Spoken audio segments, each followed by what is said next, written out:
And so we guide people to choose the best residences for them. Being Ghanaian Portuguese comes from the fact that my father is Portuguese and my mother is Ghanaian, and my father moved to Ghana and found it to be a great place to be, so I grew up here.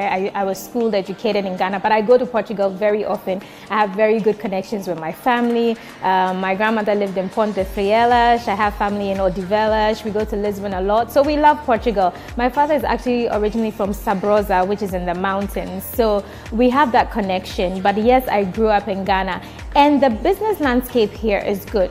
You need to understand the country and the business systems, and that is what I would like to say to anyone looking to invest in Ghana.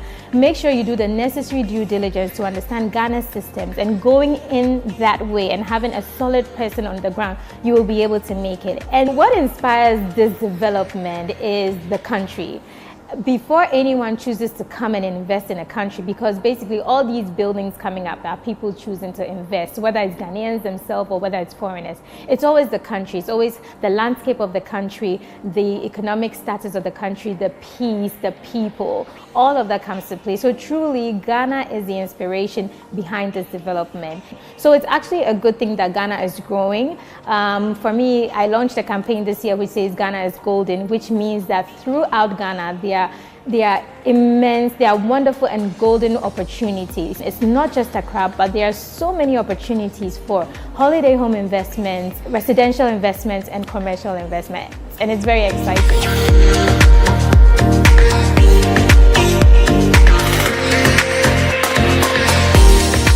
One or two things that have distinguished Ghana amongst other African countries, again, and it's worldwide. People know Ghanaians are very hospitable, Ghanaians are very welcoming. Government says they are open for business. All the governments throughout Ghana that have governed Ghana always say they are open for business and are always looking for ways to support business. And the environment, the weather is good, there's peace, we don't have conflicts going on. All of these really are outstanding for Ghana and have encouraged people to come in. And then for the developers who are coming to develop, they just see a country which has a lot of potential. They see a country which is welcoming, they see an economy which is robust and growing, and they receive the invitation to come. And when they come, they see that this is a great opportunity. And the people, the workforce, because without the workforce, how can you grow? The workforce in Ghana is also quite talented. I've got a lot of clients in other African countries and even Europeans say, I like the work of the artisans, what I see here. So that is another thing that Ghana has strength in, that invites people here.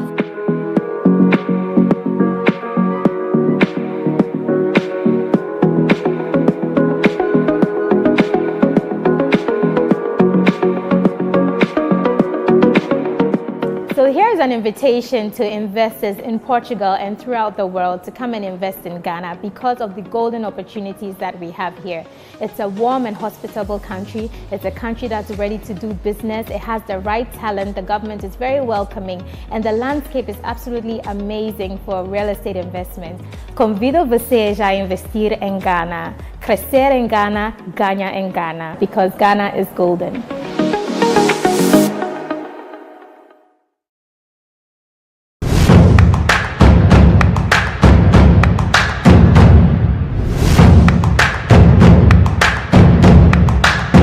KEDA is into manufacturing of ceramic tiles and other ceramic products, such as sanitary wells. KEDA was registered in the year of 2015, and KEDA commissioned its first phase in the year of 2017. This year in September, KEDA commissioned its third phase. And probably by next year in June, KEDA is going to commission its fourth phase. KEDA is still expanding, and KEDA is going to make the Ghana the industrial hub for the whole West Africa, probably the Africa as a continent. KEDA, since its establishment in the Lower Inchaban Shama district, has created more than 2,000 jobs. As for the indirect employment, there are about 5,000. Majority of the workers are from the local communities. And also KEDA hired the people from the northern region and the mine area where they supply Kedah raw materials. Ghana used to import 100% of the ceramic tiles from other countries, and now the importation has been reduced to about 10 to 15%. So that means more than 85% of ceramic tiles are manufactured locally. And also, Kedah has contributed a lot of taxes, including VAT, PAYE, and withholding taxes together with other taxes. The mother company of Kedah, which is in China, is the manufacturer of ceramic tiles production line. It ranks number 2 in the world in terms of its business. The production line and equipment we used is normally 20 to 30% higher than the other factories, and it also environment friendly. For the Triforce ceramic tiles, and Kedah is very strict on the quality control. There is a team comprised of more than 200 people to control every process. Ghana is a very good country for the investors. The political environment is very stable, and then the people, the Ghanaians, are very kindly. And of course, the government has been very supportive in terms of all the procedures, and maybe together with the policy initiatives. So Kedah has received a lot of support from the 1D1F board, which formed the decision for Kedah to invest here in Ghana and keep expanding. Under 1D1F, all the equipment and facilities for the production are exempt from the VAT together with other taxes. Yeah. Secondly, the raw materials is also exempt from the VAT and NHIL duties. We received a lot of supports in the initial stage when we start our investment in the year of 2015 and 16, and then the GIPC, actually the government gave us the exemptions on the equipment and capital items. Kedah is exporting more than 70% of its products to the sub-region. I here encourage all the investors to choose Ghana as an investment place. Invest in Ghana, grow in Ghana, and grow with Ghana. SG Coin is a MEP contractor, so we do everything from electrical, plumbing and mechanical for constructions. In 2008, SG Coin is in Ghana since 2014. We came here the first time to explore, to know the country, and we decided to invest our money and our time coming to Ghana. Our first project, Kruma interchange. So we did all the MEP works there, Kaswa interchange, that we did also the MEP. After we start working in a different project, in Saglemi housing project, affordable housing. Unfortunately, that project didn't reach the term. From there, we did with ENI the base camp in Sanzule. We did for them, or with them, the helipad and the base camp that they are using as accommodation and offices. So it's something that we are proud, because oil and gas companies, they have very high standards we were able to meet these standards. We got 4 very nice projects that we are very, very proud, because these projects are directed to Ghanaians, and the projects are 4 hospitals that we did in the north of Ghana.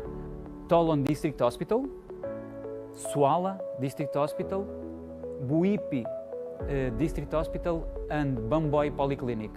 We do our projects with Portuguese supervision, but 85 to 90% of our labor force is locally contracted.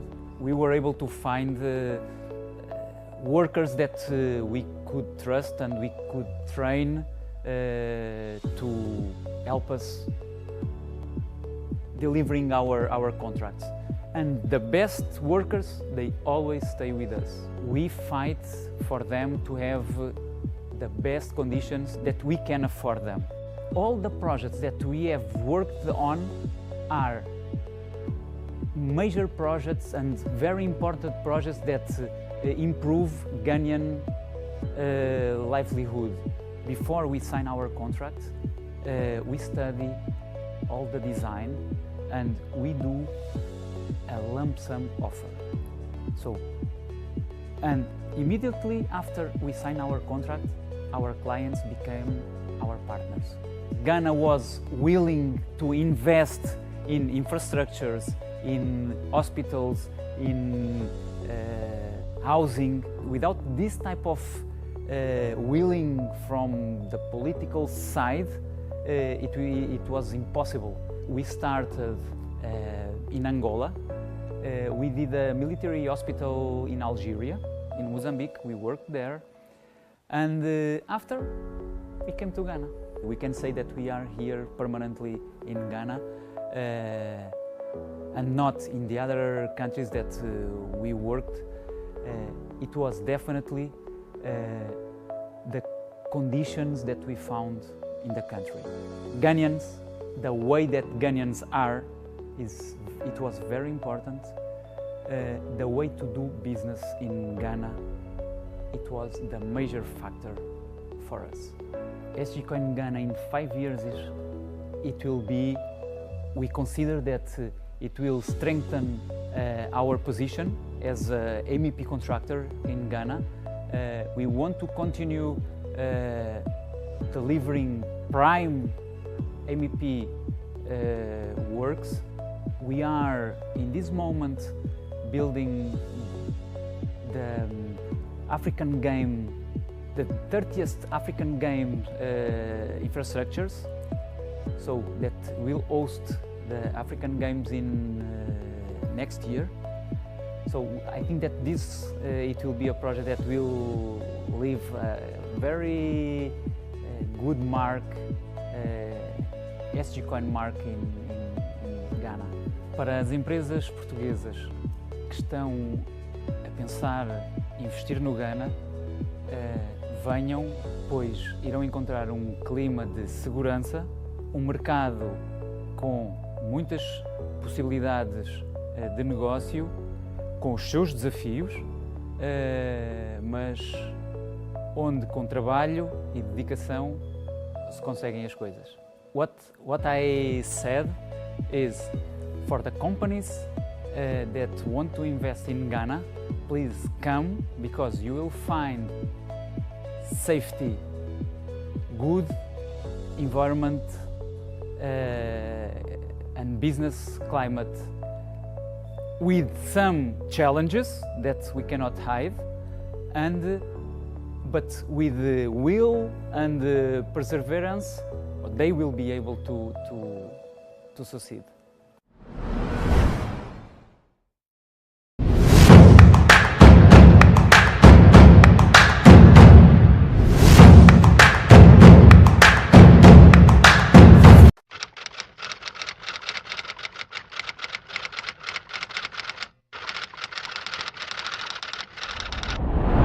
BFAP Plus company we started nearly 2 decades back. We are into the steel manufacturing and trading house. Today we are very proud to say that BFAP Plus has become a net exporter to whole West African countries. So not only we serve Ghana, but we also export to 15 West African countries. We are producing nails, binding wire, wire mesh, galvanized mesh, square pipes, Z profiles, steel plates, roofing sheet, iron rods. These are all products we are producing here. Recently, BFAP Plus put up the smelting plant. So at present, we are also producing rebars from scrap. That is PS 4449 grades and different grades. Under 1D1F, under His Excellency Nana Akufo-Addo, we have opened West Africa's biggest fabrication plant, that is in La Pleku, where we are producing any type of fabrication where you talk about shades, different types. We can make the residential buildings, tankers, storage facility, anything you name it, we can produce that one there. And we are very proud to say that currently whatever BFAP Plus has produced in the last couple of months under 1D1F, we have been receiving very high report of that. The quality and the service what we have provided, that it is really commendable. And at the same time, BFAP Plus has also come up with a melting unit, biggest melting unit. At present, we have already started since last October, and very soon we are going to commission the rolling mill as well. Ghana Club 100 Award, we have been recipients for the last couple of years, and as per GIPC ranking, we are always number 1 and 2. In the steel, we are number 1. So that has gone a quite positive way. And whenever you receive any award from a reputed institution like GIPC, that gives an additional edge, and when you are dealing with your other counterparties. And at the same time, it also keeps you on the toes to make sure that you should keep doing the good work what you're doing. And so far the processing and working with GIPC has been really great. BFAP Plus currently employs more than 10,000 people directly, indirectly. Beside that, we have more than 1,000 distribution network. At present, BFAP Plus is having 12 branches across Ghana in different regions. Today, BFAP Plus is serving housing industry, to the oil and gas industry, to the mining industry, to clients of corporates like who are into the residential projects, and fabricators, and lot more. We are the promoters of DPSI International School in Community 25. We like to give a free education to the children. We keep on doing the free medical camps, eye camps, support the sports activity, and a lot more. I think the Ghanaian consumers, they are the smart consumers. What they believe in, the quality product at the right price, and the service. If you give them the box of everything, and BFAP Plus is one-stop shop for steel. So you name it, we have it. Ghana is like a second home. I was 32 years in Africa and spent 26 years in Ghana. So I say when my children are born here and we love to do business here, it is the people who really make a big difference. Geographically, location, if you really look at it, is an ideal location to operate from here to the other West African countries. And there are ample of opportunities. The first thing somebody should say that when it comes to the quality of steel and the pricing, it is the BFAP Plus. And at the same time, we also want to be known for our CSR activities. BFAP Plus not only produces the quality steel, but they also produce the quality leaders for tomorrow. I would like to take this opportunity for all my dear friends inside and outside Ghana, that they should take an opportunity to come and invest in Ghana, associate with a company like BFAP Plus, grow with it. Join us, let's grow in Ghana and grow with Ghana.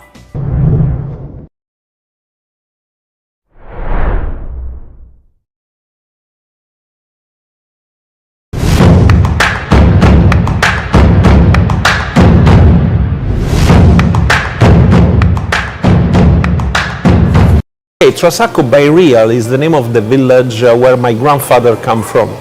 So in 1967, my grandfather migrated from Italy to Ghana, and because he loves so much his village in Italy called Trasacco, everything in Ghana is called Trasacco. My grandfather has arrived in Ghana to looking for a gold. He never found the gold, but he found a different kind of gold that is the people of Ghana. The people of Ghana is the real gold of Ghana. Trasacco in Ghana now is a universe of 12 different companies. We have about 4,000 employees. Our core business, of course, is in construction that makes Trasacco famous. But apart that, we have a mall, we have importation and trading of furniture, we have a farm of pineapple, and of course we have hotel. We deal with Ibis Hotel, we deal with Hilton Hotel, and of course we also have sports centers that now we are building now. That is one new development for Trasacco. We really care about the final result. We really care about the durability of what we are doing. If you see some of our projects like Villaggio, Villaggio is well known now. If you see there, is over 15 years old the project. At the house there, they are still brand new. If you come to one of my office, you see the furniture in my office is 15 years old. The stuff they are using is still brand new. And that's what makes difference between us and the competitors. In terms of lands, I'm sure we are one of the leaders, the biggest owners land in across Ghana. We don't make just construction, we make developments.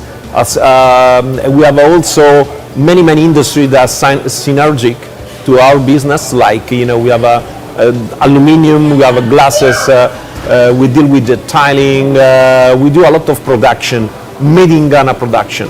I'm fully Ghanaian, even if I don't look like, but it's a matter of fact that I'm a Ghanaian.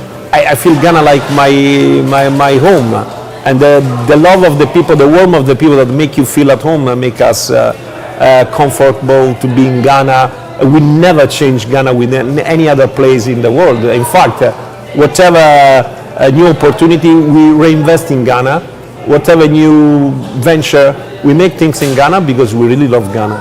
If you are consistent, if you pursue your dream, there is no other place in the world that can give you what Ghana give you. The system is working, everything is there to be successful. Just don't come in Ghana if you want just one-shot business or short-term business. You have to come in Ghana as a project of life, to be in Ghana as long you can. You will love Ghana. As a Ghana consul to Italy, and we are making this new project in Rome, in the capital of Italy. It's called Ghana House. Is in collaboration with the Ghana Investment Promotion Center. GIPC is supporting us with that. It will be the house of the Ghanaian, telling about Ghana, explaining Ghana to the Italians, to the people that will come to visit us. We tell about the tradition of Ghana, the culture of Ghana, food of Ghana, music of Ghana, and people. We get people touch the reality of Ghana and make them love Ghana as we love Ghana. One of the most successful company we have today is the result of a joint venture with us, together a foreigner investor, and all this process has gone through Ghana Investment Promotion Center. GIPC for us is one of the most, I can say the most important business advisor and partner. With the pilot project we have into training professional footballers in Ghana, in 3 years we was able to bring 12 footballers, young footballers, in a professional team between Europe, especially in Italy, and not only in Italy. The new strikers of the Black Star, Felix Afena-Guillan, is coming from our pilot project, and I'm so proud. Now he's playing in with the very great successful in AS Roma in Italy. And that is an example how Ghana is a source of tons of opportunity. And now we are making a professional, very professional sports center for the training of the less privileged, where we teach them not just playing football, but even we give them an instruction and a possibility beyond the football. We are Ghanaian, we are not perfect, but we are beautiful. Join us in Ghana. Grow in Ghana and grow with Ghana.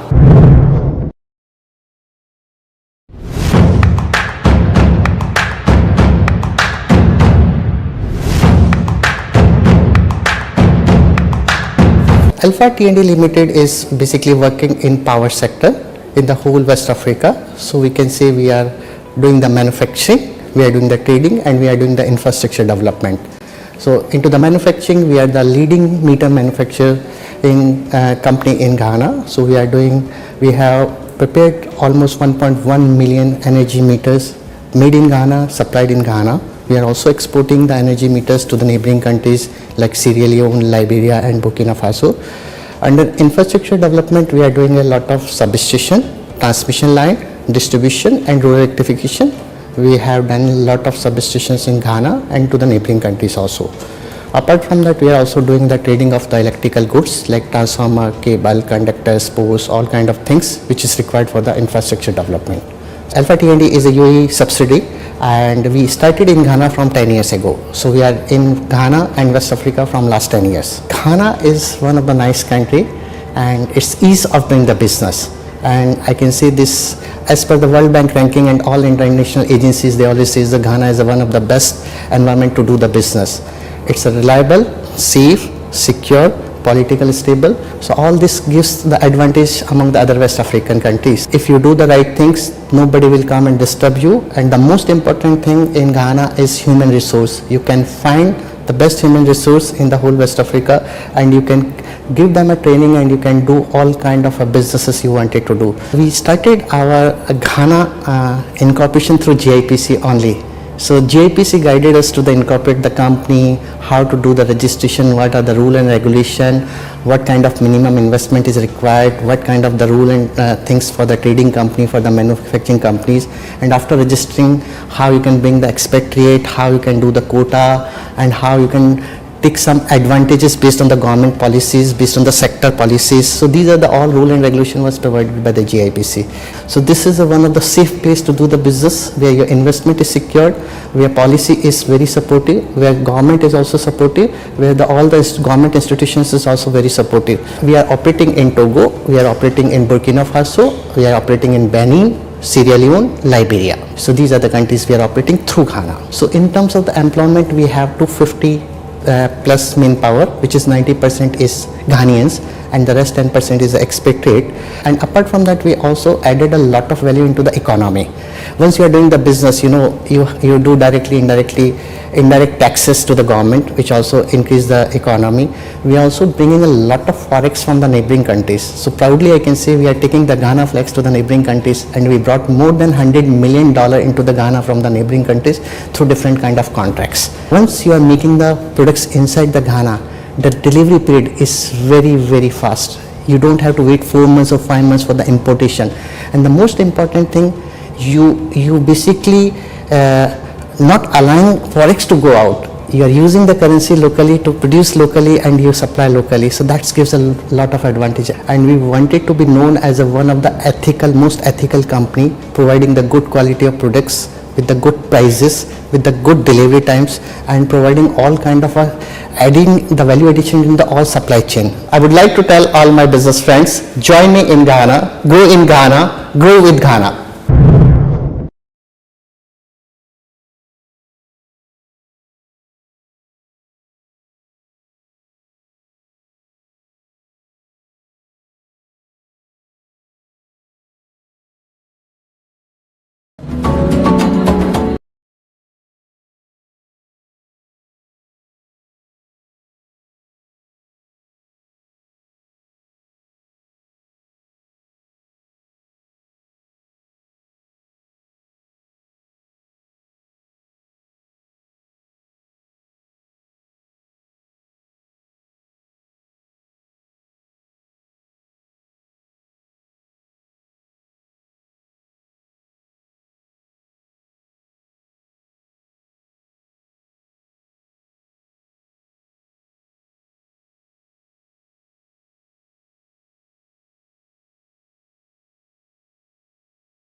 privileged to have key officials from all the important agencies.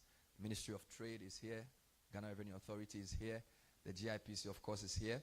The Office of the Attorney General is here as well. Ministry of Foreign Affairs also here. So all your questions, hopefully, will get answers. The CEO is also here himself. So we're really grateful that you've taken time off your busy schedule to be here. I'm sure a lot of you know how the hotel works, but a few quick announcements. We have a restroom to the left. If you essentially go out, 10 left, that's the washroom. There's an emergency exit on your right. The main exit faces you as well. There are also exits behind me.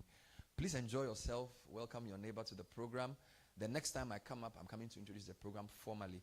When the foreign minister comes, let's give her a round of applause. I'm sure a lot of you know her in your business as ambassadors. Please help her know that you support her for whatever she's doing. And it would be nice to rise to welcome her just for the protocol, but it's not compulsory. Thank you so much for being here. We will be with you in the next few moments. We'll play another quick video, and we're happy with all of you who agreed to be part of our videos to tell your story. Really grateful to you for coming here as well. So thank you very much. If you have any questions, we have GIPC officials all the way through the back. They are happy to answer your questions. Have a great morning. There's more food to eat. We'll see you soon. Thank you.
Guinea, privileged to have Excellency Mrs. Cecilia Inchama Ndon Obono.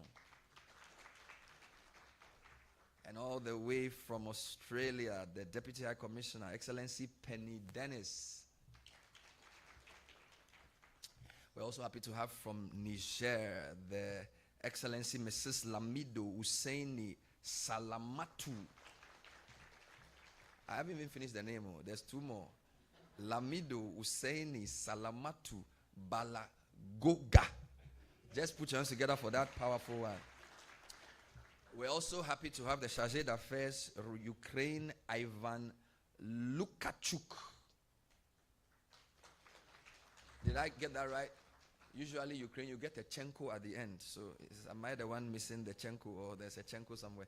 All right, let's welcome our vibrant CEO, Mr. Yofi Grant, to bring us official greetings. Please put your hands together. Please, it's a long walk to the stage. Please put your hands together more. Yofi Grant. Thank you.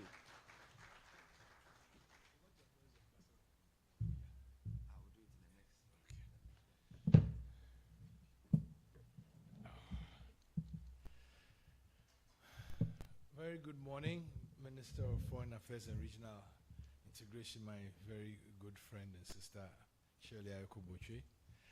And then the Dean of the Diplomatic Corps, my brother, who is always smiling, Your Excellencies, ambassadors, and all the other economic counselors who are here. Maybe I should start from, I don't know if there's anybody from Germany here, but Guten Morgen and Buen Dia for this. Bom dia to our Portuguese friends. Bonjour. Bonjour, mes amis francophonie. What have I left out? I've said Spanish, buen dia. And then, of course, Barca de Sakia. So it's my pleasure to host you this morning on what I consider to be extremely important topic on the changing landscape of international investment agreements. We all, I'm sure, agree in our quiet moments that the world has changed. The COVID pandemic brought in its wake severe disruption to our lives, but to our economies, to our societies, and even the way we think all have to change. It's I sometimes when I'm at an airport, I feel very sanctified because I remember the times when we had to do COVID tests before you could fly, and you had to have your mask on in the plane and the compressed plane and all these very uncomfortable moments. But we thank God that we are over it. What we've all struggled as countries to overcome was the economic disruption. And just when we thought we were getting over it, then there was another big problem, the Russian invasion of Ukraine. And in its wake, another, set of disruptions. But the world, all I can say is that the world, I'm not laying blame, all I can say is that the world has changed. The world has significantly changed. The way we do things, the way we think, has been challenged by global occurrences. Some the natural, some geopolitical. And in its wake, again, we've had great opportunities come up, but also great challenges. In the economies of most countries, there are concepts like onshoring, reshoring, friendshoring, where we are relocating factories to other friendlier nations or to environments that bring out the raw materials or have the markets, and there are very good reasons for different things happening. And so the traditional ways in which we've related to each other have also had to change accordingly.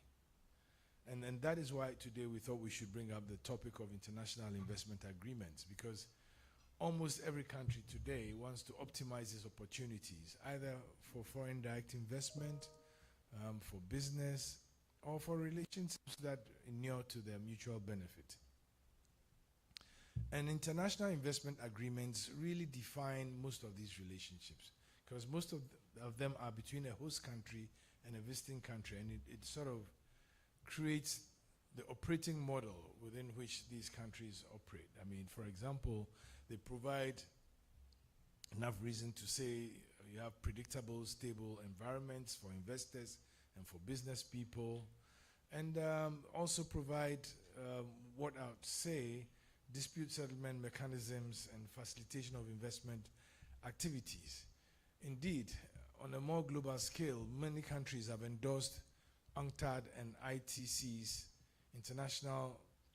Investment Facilitation Agreement Development Protocols, which is going to be the fourth annex to the WTO protocols. And all these are to help us have a better environment within which we can trade, within which we can invest, and create, at least as far as it can get, some fairness and some equitable, should I say, relationships that will inure to mutual benefit globally. Some of the examples which I'll cite beyond these that I've measured are the BITs, the bilateral investment treaties. And as the name suggests, and I'm sure Your Excellencies, you understand that language better. When you use bilateral, you use multilateral, and these days unilateral. The bilateral is between two countries, but the multilateral is, of course, usually broader. And for example, the IFAD that I just spoke about is a multilateral agreement, and you have others like the Energy Charter Treaty, and there are quite a number of them. And the AFCFTA, the investment protocols of the AFCFTA, is multilateral but limited to Africa. And then, of course, there's even the ECOWAS investment protocols, which is a regional treaty. And so there are very good examples of many of them that we need to negotiate. And very often, the terms and conditions differ. And they differ when they're bilateral because every country has its own, priorities that it wants to meet. And one of the things that I have always wondered, and I'll make a confession here. Quite last year, I was a speaker at an OECD Foreign Direct Investment Qualities Conference in Paris. And I was asked what is one of the biggest challenges to fair and objective investment. And I did mention that geopolitical influences and culture is probably one of the most difficult areas to negotiate. But I would say this is not a platform for that, because it's a bigger question than all of us here.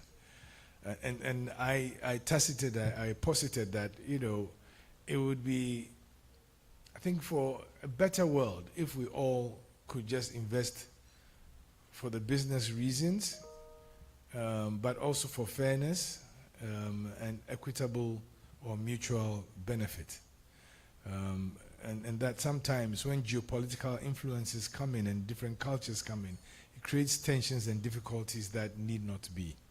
Because at the end of the day, we are all humans and we all need the same thing. We need peace, we need happiness, we need to flourish.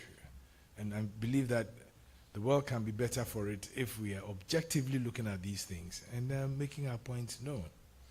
I have mentioned that there are quite a number of regional agreements as well that we ought to consider, even as we are doing our bilateral treaties and our bilateral relationships. For example, the ECOWAS Investment Agreement. There's the Common Market for Eastern and Southern Africa, SADC.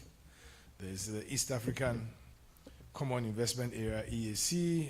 There's the Investment Agreement of SADC as well. And there are quite a number of them. I hope that today what we can do is to objectively understand what Ghana is trying to do and our ability to negotiate the different protocols and different agreements that we have. I keep saying Ghana is unique in many ways. Ghana is the only country in the world that can claim to be in the center of the world. And so very often we look way beyond east, west, north, south. We look forward. And in looking forward, we look for partnerships that are mutually beneficial. And so we hope that today we can actually look at some of the elements that go into negotiating these. But at the end of the day, all I can say is that Ghana has an open heart. Ghana is open for business, and we keep negotiating our business environment for mutual benefit. I also keep saying that the Ghana story is best told by 3 O's. The first one being opportunity, because we are opportunities rich. We are endowed with many mineral, should I say metal minerals, especially those that are required for energy transitions. We have 60% of our land mass being agricultural. We have quite an impressive rate of growth despite all the problems that we've had. And quite recently, Ghana has exceeded even the IMF projections in terms of growth rate on a quarterly basis. So things generally are good, but that's just not all. We are also willing to open. So we are open. We negotiate our terms and conditions with our friends and make sure that we don't step on toes. On the other hand, what we do is we come up with open arms. We all know that we are politically stable, and that's a matter that we hold with pride and will protect. We also have this penchant for the rule of law. And recently, an investor cracked a joke to me and says, "Oh, what a country." And I said, "What is it?" And he says, "You have 32 million lawyers." Says everybody's a lawyer. Vibrance of open-hearted discussions we have either on the airwaves, or if he's able to have a nice political argument with or discussion with a taxi driver, he felt that was very good, and that's an open country that won. But lastly, and the last O, is that we are extremely optimistic. We have a country that would like, and we ourselves in here know that we are very resilient. And so when we set out to achieve what we want, we work at it, we claw at it, we break it up bit by bit till we get them. Helped us in the 3 years preceding the global COVID pandemic, when Ghana's growth went into recession. Ghana didn't, although we didn't achieve our projected GDP. But we're one of the few countries that didn't go into recession. Post the pandemic, we also realized a little bit of acceleration of our economy. And then, of course, like I said, global events changed again, and we had what I'd call a double whacking. But we're on the mend, and this time it's for real, and we're on the mend in a very constructive, dynamic way to ensure that the whole transformation agenda that we've always dreamed about can happen. The policy frameworks are very transformational. First, we want our people educated through free senior high school to ensure education of the average Ghanaian is high school education, which augurs well for an economy in transition. Secondly, we want to industrialize. We want to move away from to just exporting our raw materials, and we want to add value to them now, because that will enable us to achieve the top end of the value chain. And beyond that, too, we want to have food sufficiency and food security through the planting for food and jobs and all those things. So we do have an architectural plan of transformation, which we are sticking to. And once we follow through, we know that we'll be the place that everybody will want to be. I'll end by saying the Ghana story doesn't end with Ghana alone. Ghana is a gateway into the African continent. 7 billion by 2030 and 2.6 billion by 2050, where the world, every fourth person in the world will be an African. And so if you're a business person and you're not in the African continent, you'll be losing out from that emerging consumer market labor force. So as we discussed today, I hope that you have all these at the back of your minds. But first and foremost, recognize that Ghana, we are open for business. We are willing to talk. We are willing to negotiate. But we are willing to offer you open arms of mutuality as well. And we hope that in the agreements we sign, favorably positioned at the center of the world and easily accessible to all parts of the world by flight. The overall friendly nation is a land of opportunity, full of optimism and open for business. We invite you to come, grow in Ghana and grow with Ghana.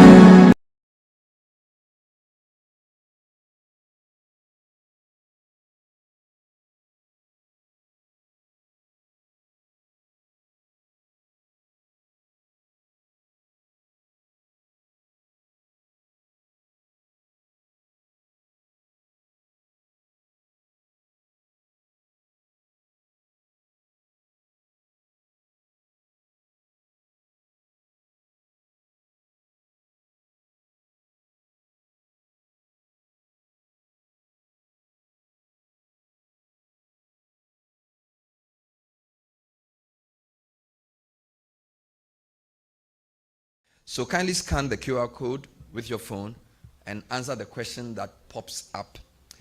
We will be announcing the results as the program proceeds. There are 4 critical polls we're taking. This is the first one.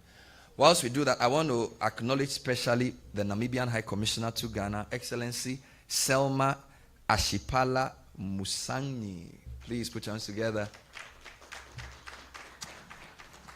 It's a country you must visit. Beautiful place. Great friends of Ghana. Madam, we're so grateful to have you here with us. I hope you voted already. Can I see if you voted? Can I see by phone?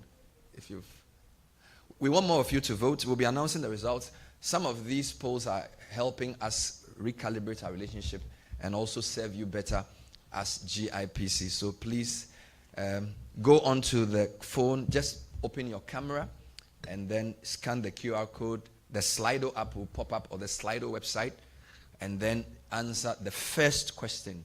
We'll put those results together. We'll take the second round of polls in the next intermission. Whilst we do that, I want to welcome our guest of honor. We're very happy to have her join us as our keynote speaker for today. Obviously, she will endorse the program and give us some direction for the future. But don't forget that there are 3 key issues here: the bilateral investment treaties led by the GIPC, the double taxation treaties led by the GRA, and of course the free trade agreements led by the MOTI. So we want to thank all our friends from the Ministry of Trade and Industry. They should give us a wave. MOTI friends, give us a wave. Put your hands together for our Ministry of Trade friends who are here to support us. Also our friends from GRA. I use friends with a lot of trepidation. If you are from GRA, don't worry, you can give us a wave. Won't worry you. GRA, just put our hands together for GRA. We were at an event, I think a couple of years ago, where GIPC brought GRA and some of our businesses together. It was a very good program, and we thank GIPC for bringing these programs together. Ladies and gentlemen, I want to welcome our keynote speaker and special guest of honor. She is Ghana's Minister for Foreign Affairs and Regional Integration. She also happens to be a candidate for Secretary General of the Commonwealth. Ladies and gentlemen, we are happy to give to you the Honorable Shirley Ayoko Bochwe.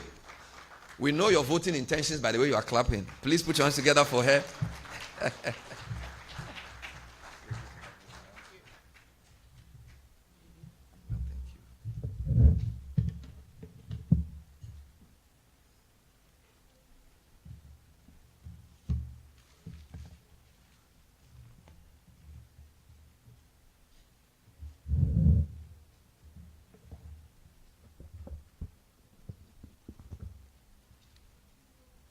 The Chief Executive Officer of GIPC, Mr. Yofi Grant,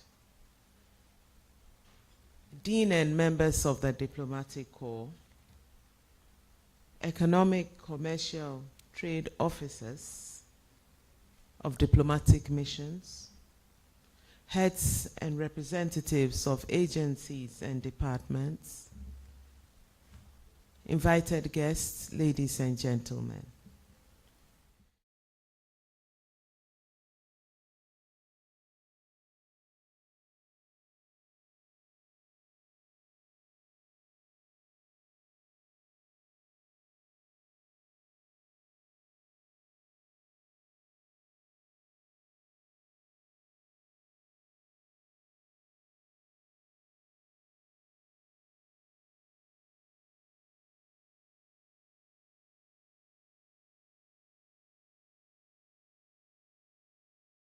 For sustaining this Economic Counsellors Dialogue, which among others is aimed at strengthening strategic bilateral economic relations between Ghana and our foreign counterparts.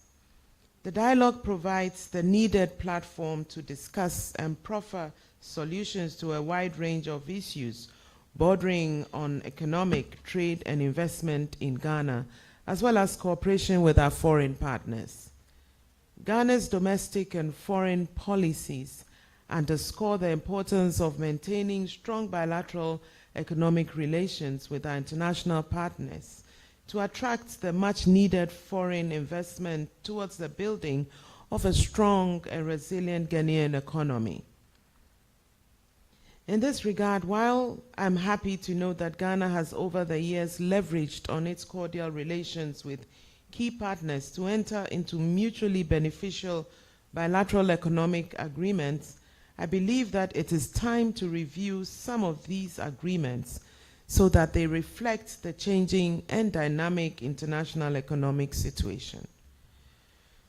The government of Ghana's foreign policy is a people-centered one, and that is why immediately after assumption of office in 2017, the Akufo-Addo-led government, in its bid to enhance our economic diplomacy and reposition same to champion Ghana's economic interest in our international engagements, re-established the Economic Trade and Investment Bureau in the Foreign Ministry.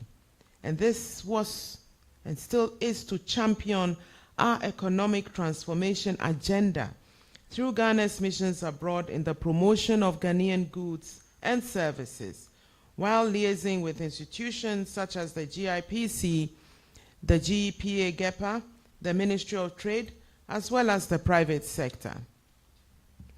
ECTIB is also mandated to work closely with your economic, commercial, trade officers to promote our respective goods and services, capitalizing on our competitive advantages and competitive edges. The Bureau is represented here today, and it is my fervent hope that you would interact with officers for a more effective collaboration between economic, trade, and commercial sections of diplomatic missions that are accredited to Ghana and the Bureau. As indicated earlier, the ability to attract foreign direct investment is key to the development of any country, and the signing of international investment agreements are important in this regard. The international investment agreements are primarily designed to increase the flows of foreign investment among nations to achieve economic development while creating a stable, transparent, and predictable environment for foreign investment. Some of the tools employed include the bilateral investment agreements, double taxation agreements, free trade agreements with investment-related provisions, regional investment agreements, and investment-related multilateral agreements. These tools provide assurances to foreign investors that their rights would be respected, and where there are breaches or violations, there would be fair legal remedies available to bring arbitral claims against their host countries for treaty breaches. Most investors are encouraged to invest because of promises of benefits of deregulation, the protection of foreign-owned property, among others. However, this promise has failed to materialize in most cases, leading to investor states to seek a more sustainable way of securing their investments abroad.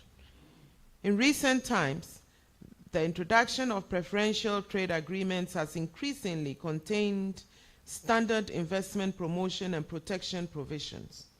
Currently, those instruments are not only contributing to increasing transparency and predictability for foreign investors, but the presence of such a framework for foreign investments can also potentially encourage countries to adopt similar standards domestically.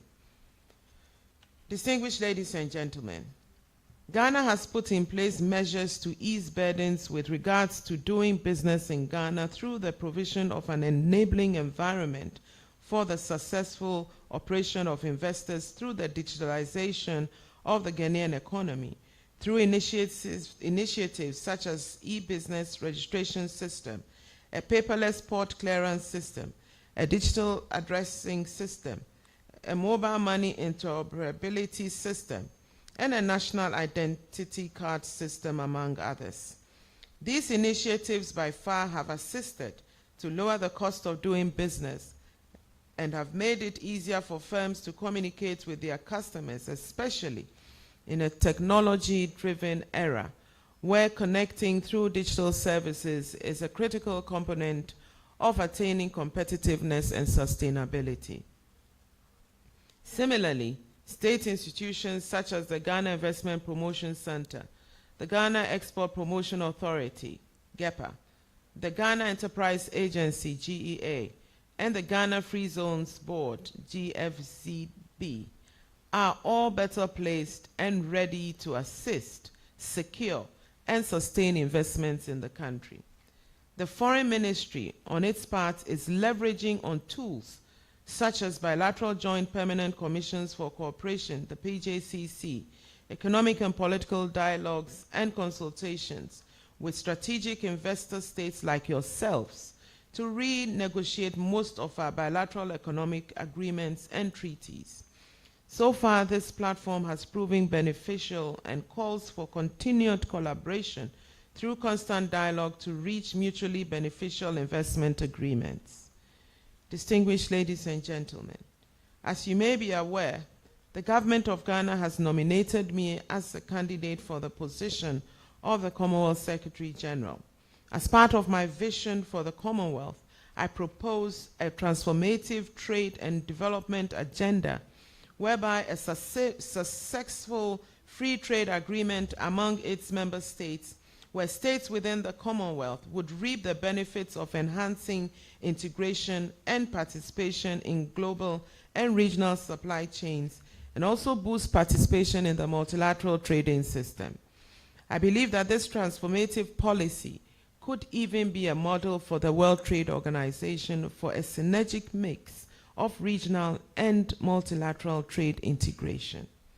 In conclusion, many of our partners here present will attest to the fact that the business environment in Ghana has become more conducive for investors. Currently, investment opportunities abound in the areas of agriculture and agribusiness, manufacturing, industry, ICT, and automobiles. I therefore encourage you to project Ghana to your private sectors as the preferred destination for doing business, as well as a preferred destination for tourists. I wish to reassure you of the government of Ghana's support towards a fruitful and mutually beneficial investment partnership. And I would assure you that the Ministry of Foreign Affairs will continue to work with all the MDAs to ensure that there's fruitful business between Ghana and your respective countries. It's my firm belief that this platform provided by the GIPC will set the tone for further cooperation, and I wish you all very well in your deliberations. Thank you for your attention.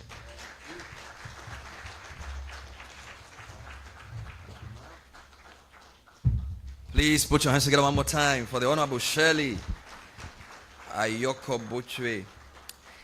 And this is not the first election she will be taking part in. For those of you who know Ghana politics, there was a time in Ghana where she was the member of parliament for the largest constituency in the whole country.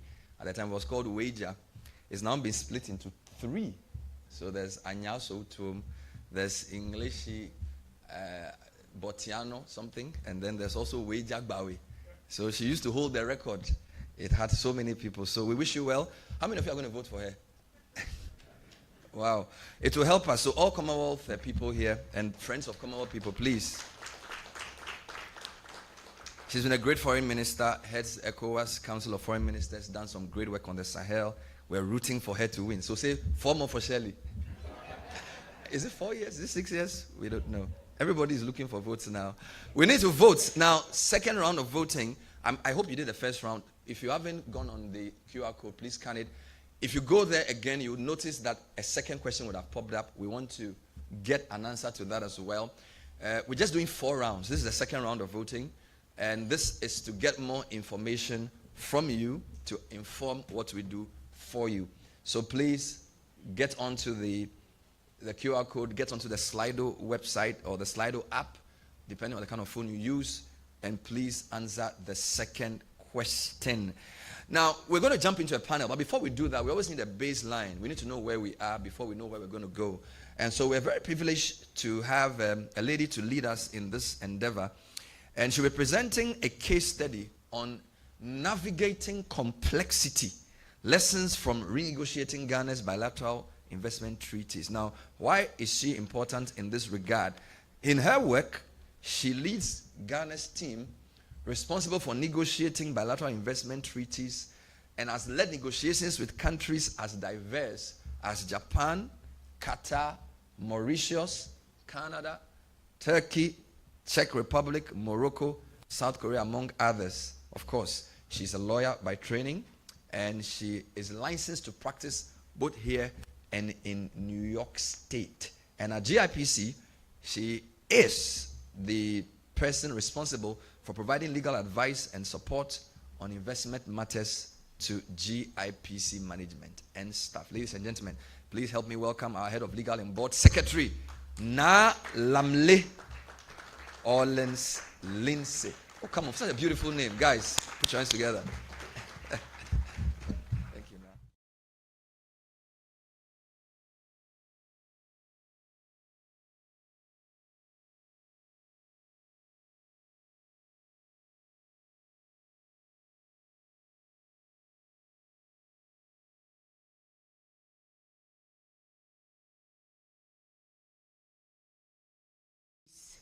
All protocols observed. So as the intro said, we are going to just do a walk through Ghana's experience in renegotiating BITs. And to do that, we want to give just a little background to the BITs that we have, our experience so far, and why we've seen the need to do the renegotiation. So it's already been explained what international investment agreements are. These are a scope of agreements between 2 countries that cover BITs, that's bilateral investment treaties, double taxation treaties, and free trade agreements. As has been said, the GIPC leads the discussions for BITs, GRA does the same for double taxation agreements, and Ministry of Trade is responsible for the free trade agreement.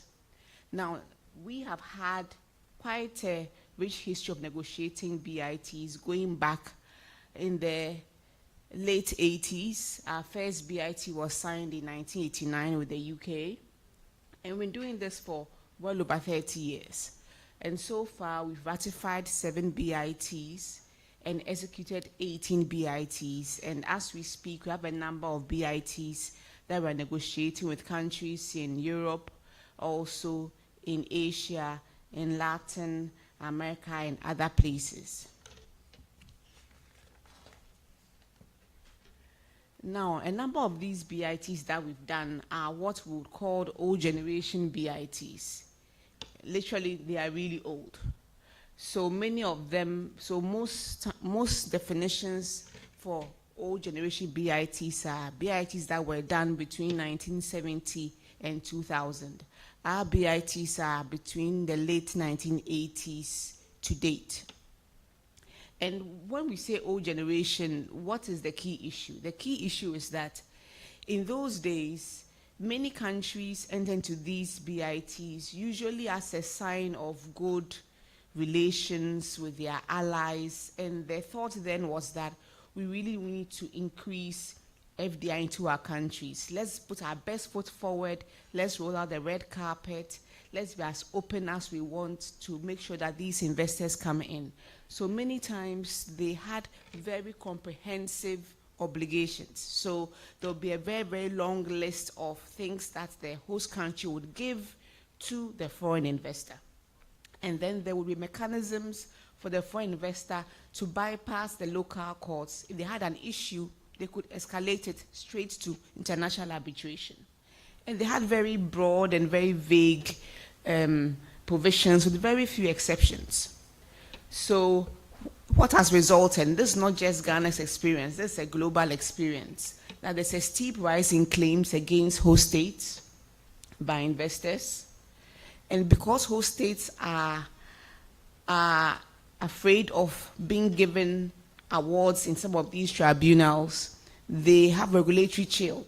That is, they are want to make any serious reforms to their processes or to their laws for fear of being sued. And then we have very punitive awards against host states. There have been awards in the past 10 or so years, some reaching over 100 million USD against a contracting party, that's against a country, by one investor. And in some instances, they have complained that if I pay just this investor this amount of money, it amounts to 5%, 10% of my GDP going to just one investor. So with this kind of climate, it's very clear that something has to change. As has been said by the previous speakers, the world has changed, we have evolved, and we must come up with agreements that reflect best practices and in the interest of our countries. So Ghana's position, as has been said earlier, is to renegotiate its BITs, which means we have a host of BITs and we seek to renegotiate the ones which are old generation. I want to do this for the reasons listed. This include reducing the risk of being sued. And this is true because the way the documents are usually written, they are so vague and so ambiguous. It doesn't take long for a good lawyer to find a reason for a country to be taken to court or be taken to arbitration. We want to reduce the risk and give less work to our colleagues in the AG's office to defend Ghana in suits.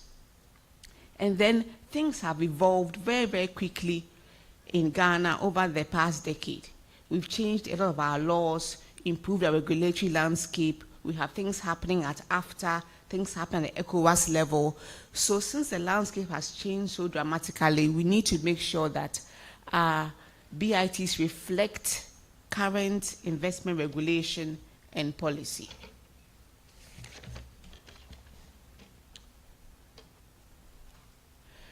So, to the crux of the matter, how do we go through this process? What are the lessons we've learned through going this process? So for us, that is Ghana, we have chosen renegotiation of these BITs.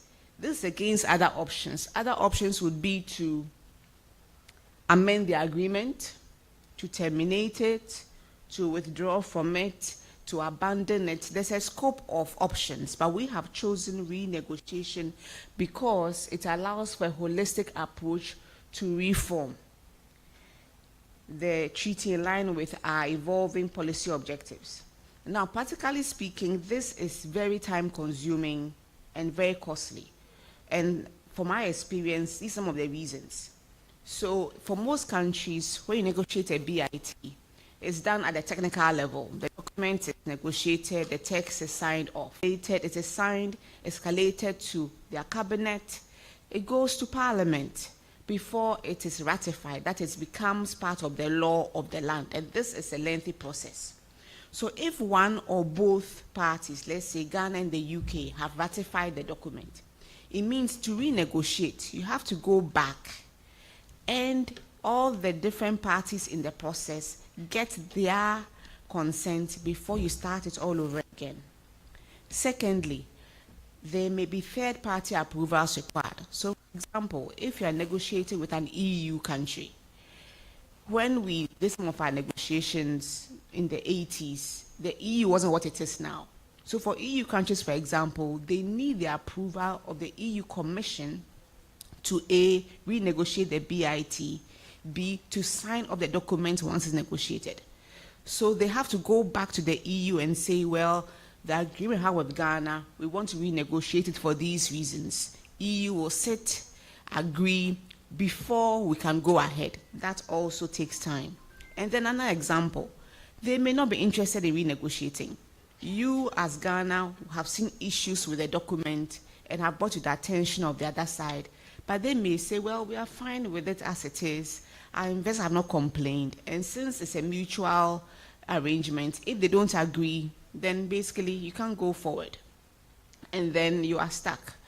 I read somewhere when I was preparing for this that BITs are very, very hard to kill. They're like cockroaches because they have inbuilt survival clauses. So the way they're usually written, right at the end, you'll have a provision that says, well, this document's duration is 10 years. After 10 years, it continues indefinitely. So most BITs don't have an end date. They go on and on and on and on in perpetuity and decide to terminate.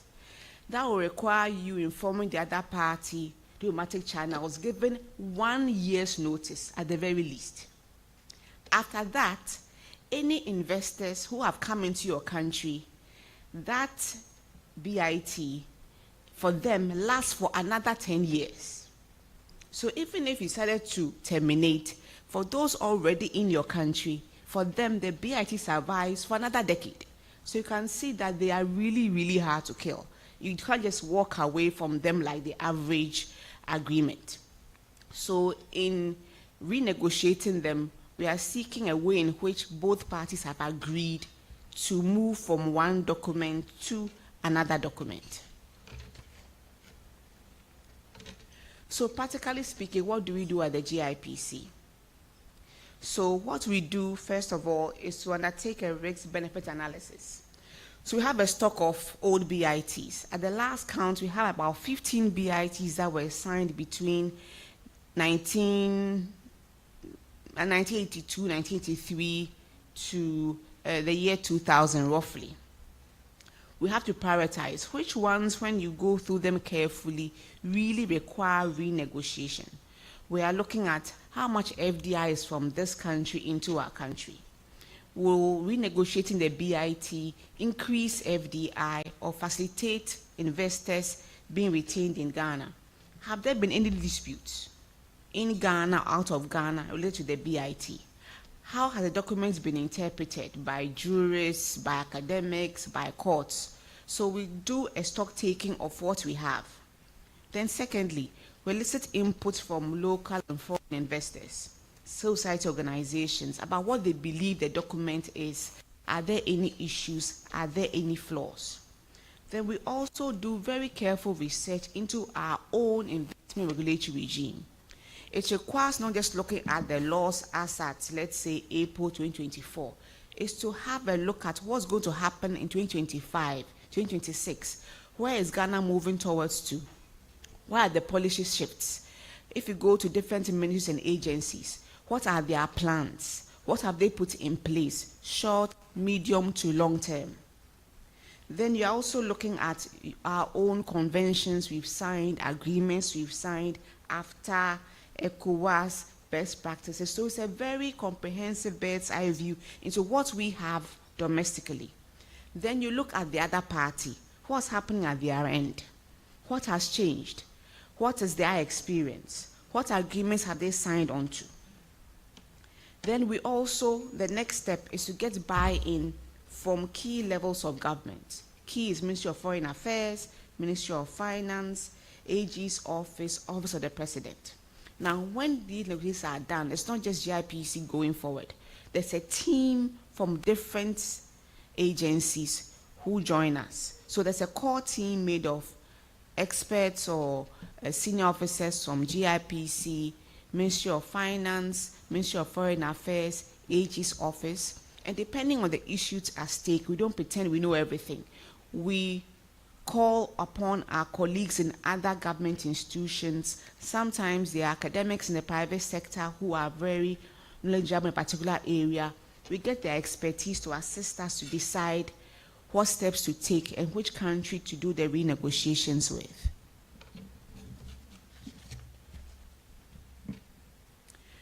So going on with practically what we do for the renegotiations. So once we decide country X, we have a BIT with country X. Therefore, it's an old generation BIT. It doesn't reflect our current practices. It needs to be revised. Once the decision is taken, not just by the GIPC, but at the government level, we use diplomatic channels through our Ministry of Foreign Affairs. And this documentation is sent, let's say, by no verbal. We go to Ministry of Foreign Affairs. Foreign Affairs contacts the local embassy, either an embassy or mission in Ghana. If they don't, we write to our embassy or mission in that country for them to correspond with the relevant ministry to say that Ghana has this document with you, this agreement with you. It requires a renegotiation for these specific reasons. Apart from that, we also use other fora. The Honorable Minister mentioned political consultations, PJCCs, events, diplomatic community. So apart from note verbals, we also use all these engagements, even such as this, to discuss with councillors and diplomatic staff that this is the issue. We want to get your buy-in to start the processes towards renegotiating the BIT. And we make it clear it's for our mutual benefit. It's not just a Ghana thing. But if we came to the table and discussed the renegotiation of the document, it will be for our mutual benefit. A second point that we do is to make sure that there are persons on both sides that have been identified who will lead this renegotiation.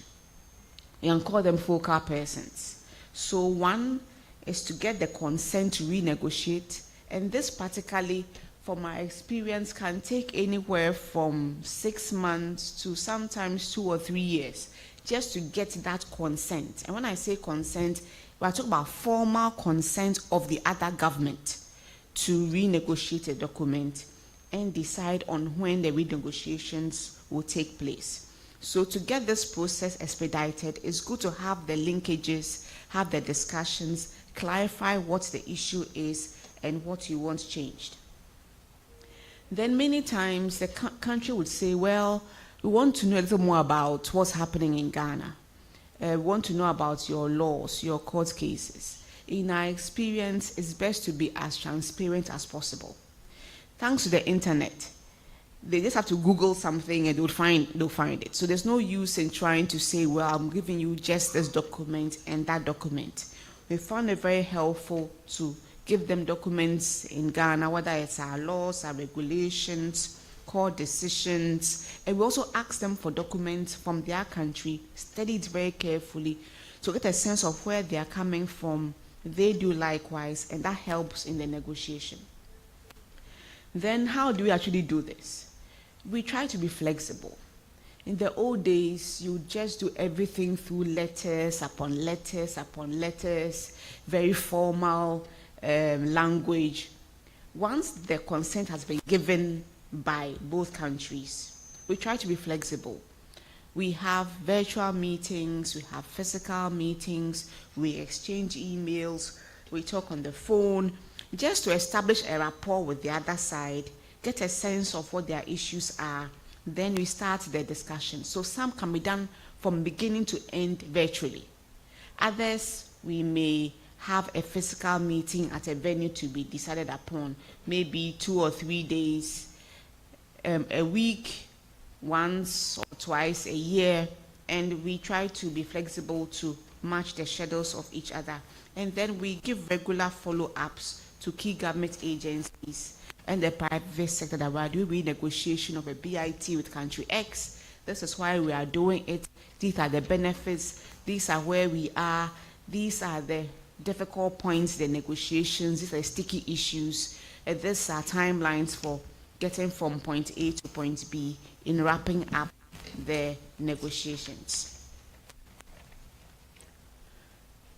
So in conclusion, the BITs are a very useful tool, and we like to think of it as a cake.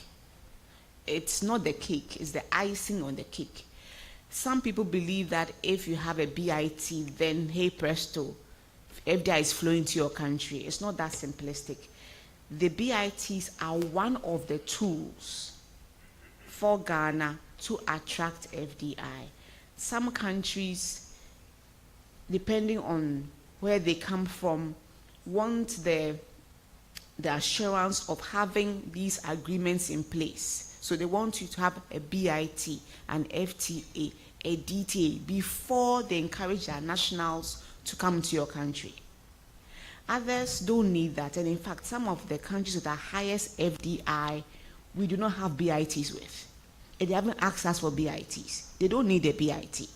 Other countries would say, well, we have a lot of sovereign funds, and we are cautious investors. So we want all these agreements in place before we come in. So it's not necessarily that you have these BITs and then that is it. It's just one in the arsenal of tools a country uses to bring in BITs. So as has been said earlier, we have quite a stock of old BITs that were signed in the 80s. We even saw one we had with a country that does no longer exist. It's that old. The country changed to another country. Anyway, so with that background, we are going through the list and communicating our wishes to other countries. Sometimes we are approached by the country to renegotiate, so it's not a one-way issue. We have successfully renegotiated a number of our BITs as we stand here to date. We also have had agreement, that is formal consent from other governments to start negotiations with Ghana. Some countries have said we agree, but we need to get the approval of our regional body before we can commence. So it looks quite positive at the moment. It's quite exciting that we are doing these renegotiations so that the BITs reflect, as been said earlier, our investment regulatory environment, how things have evolved, and also reflect best practices. I want to reassure all of you here, those of you from diplomatic missions, if there's something that you are interested in that we haven't had discussion with you earlier, we are very, very happy to sit down and start some discussions on renegotiating the BIT or even entering into a BIT with your country. And we are very happy to share as much information as you would require on our BIT. We have a BIT model that we use. You want to know our investment regulatory environment, we'll be very happy to show that to you. We have a very good website. The website is, I think it's on some of our flyers and our pull-ups. It's a very good website with lots of information on Ghana and investment. You want to know more about our BITs, we have information on our website, And also on the UNCTAD website, it has all our BITs. It has the actual BIT text in different languages that you can access readily from your laptops. So ladies and gentlemen, this is a snapshot of our experience in renegotiating BITs. Thank you very much.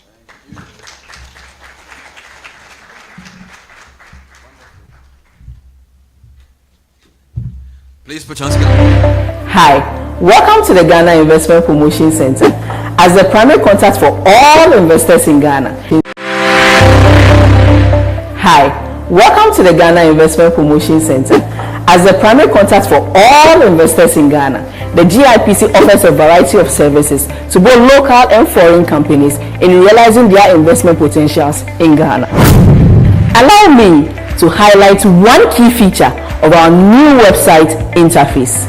It allows for simplified navigation. We understand the value of your time and the importance of finding relevant information quickly. Our revamped interface offers intuitive navigation, ensuring effortless exploration of investment opportunities, sector-specific insights, regulatory frameworks, and other essential details. Finding the information you need is just a few clicks away.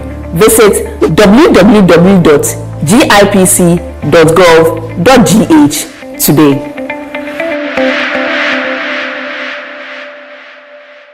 Please put your hands together for Na again.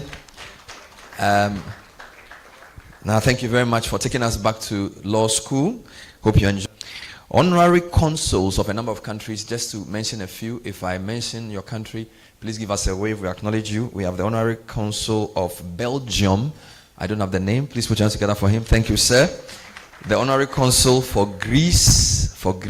Thank you, madam. The Honorary Consul for Bulgaria. Honorary Consul for Sweden. Honorary Consul for Cyprus. You're the same person. Okay. Wonderful. We're so happy to have you. We're going to jump into a panel discussion. Why?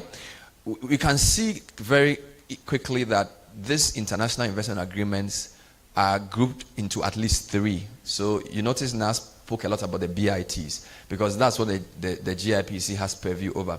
But we also have DTTs, all right, double taxation treaties, and then we have free trade agreements as well. So what I'm going to do is I'm going to invite our panel members to join me, and then we're going to work our way around a few key questions. So what is the state of play? Where are we with all these things, right?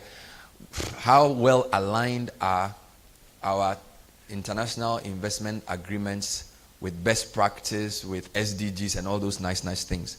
Then what needs to change to bring these agreements into alignment with best practice to balance the equation of national sovereignty but also investor protection? It's a delicate balance to follow. And then, as hinted by Na, what's the best way to do this? All right. So the panel is going to take us maybe 40 minutes. After that, we're going to jump into a Q&A generally to hear from our distinguished commercial and economic counsel. So we have quite a bit of way to go. We also have 2 rounds of voting as well. So please help me welcome. I'm going to call in no particular order. So Na, you're going to come back. You did so well. You have to come back. So let's welcome back Na Lamle Orleans Lindsay, Director of Legal Division, GIPC. Thank you very much, Na. From the Ministry of Trade and Industry, Miss Diana Addo, who is the Director for Business Regulatory Reform Program, is also known as the BRRR, the Business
of the... Okay, since you took my stage, can you give me a small chair so that I can sit in the corner under punishment? Well, the guy who came to take my stage, please bring me a chair. Where is the guy?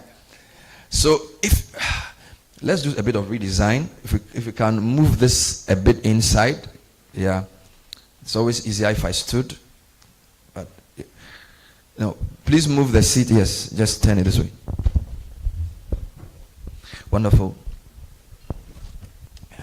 Thank you very much, panelists. Our aim today is to break down these international investment agreements. I think very clearly, GIPC, you are very biased towards the BITs, so you've said a lot about it. So this is what I'm going to do. Before we even answer the first question, I'm going to ask the tax man to spend 2 minutes talk about the DTTs as well, because now give us a history of BITs, their geography, their economics. He gave us the whole thing. I'll just give you 2 minutes, right? You are from the tax section.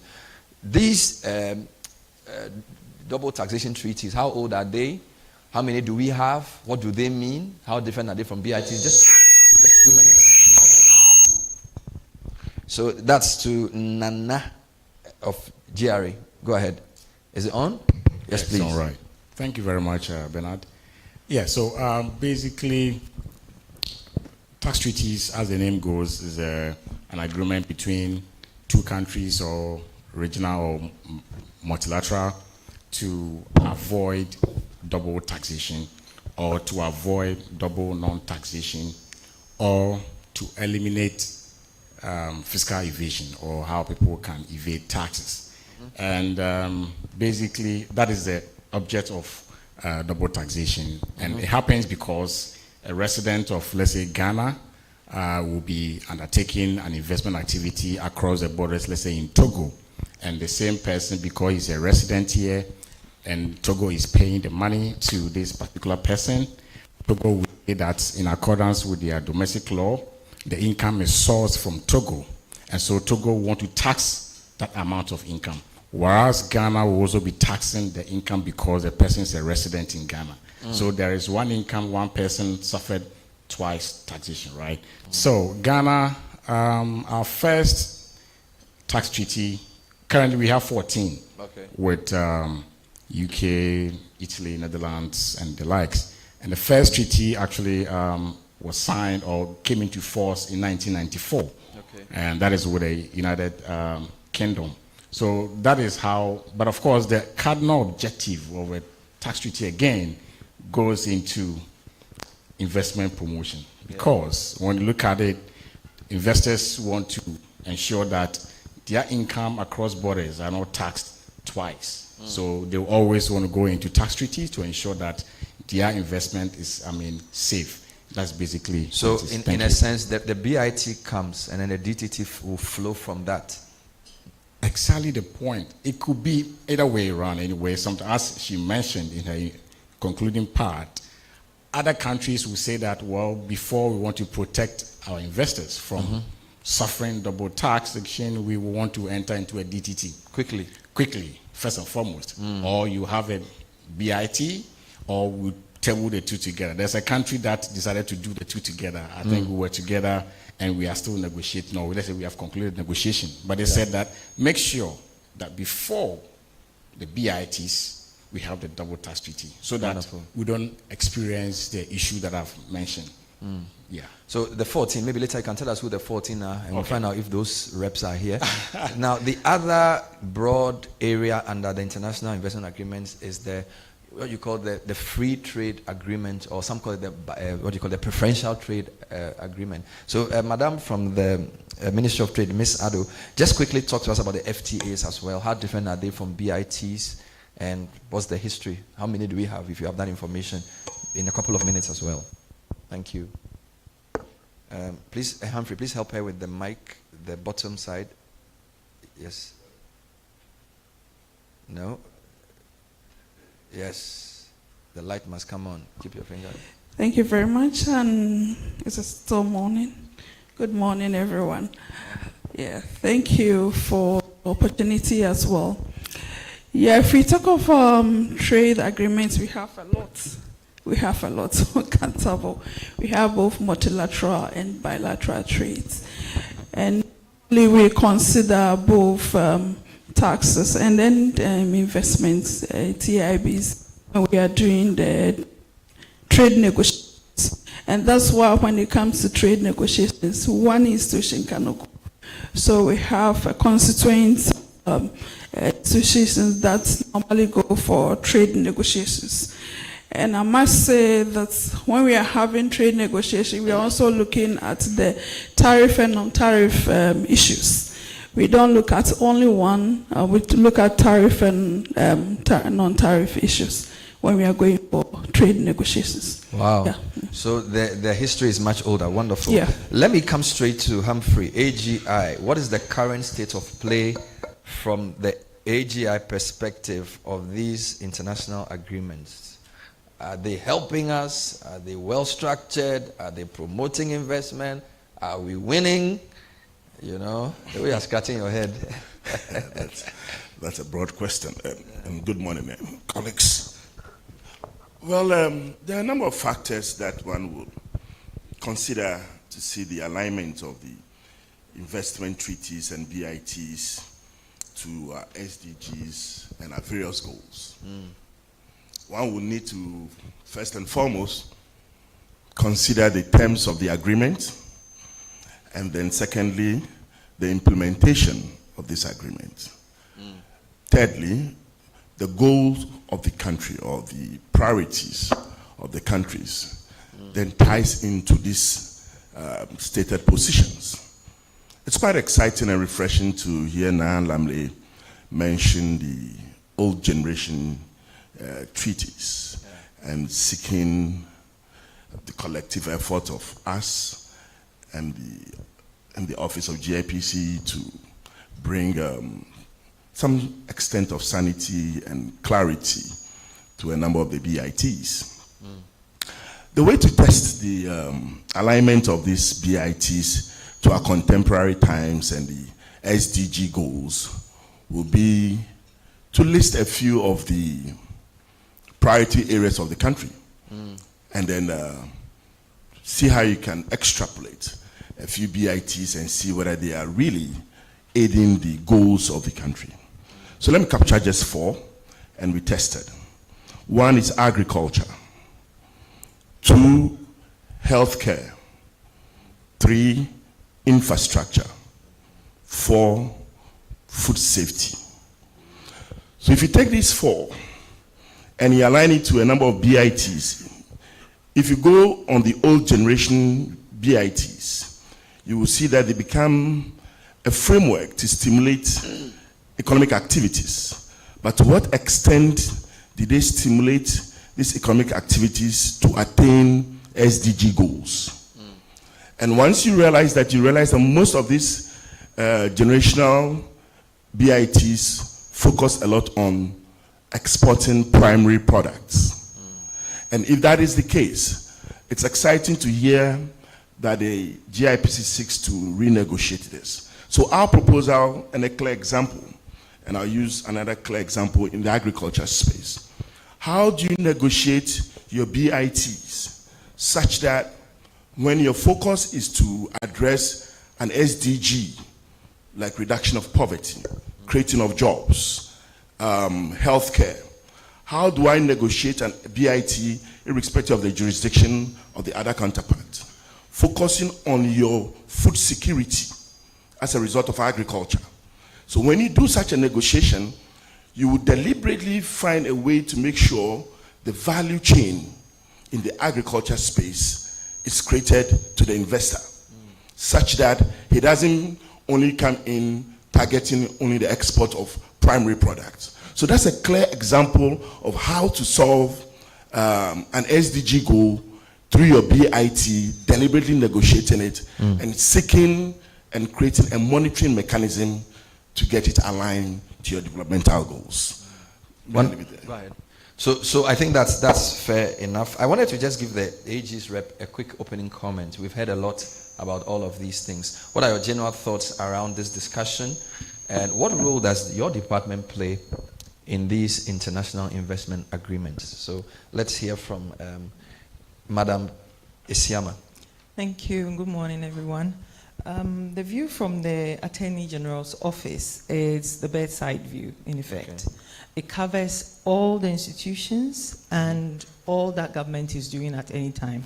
Right. Because as the principal legal advisor to the government, we want to make sure that whatever every institution is doing conforms with the laws of the country. Okay. At the same time, we want to make sure that we are not incurring any unnecessary costs with arbitration because an agreement was not signed on time. There was a clause that has become an issue. As Nalamli said earlier, if we don't put certain clauses and certain details in the agreements, because they go on and on and on, especially with the BITs, it becomes a big headache. You want to sort it out, the other person is like, well, I'm okay with it. And you are stuck in that zone. Unfortunately, the end result is we're going to have the big word everybody knows, judgment debts, because it means we're going to have to go to arbitration. And arbitration is very costly.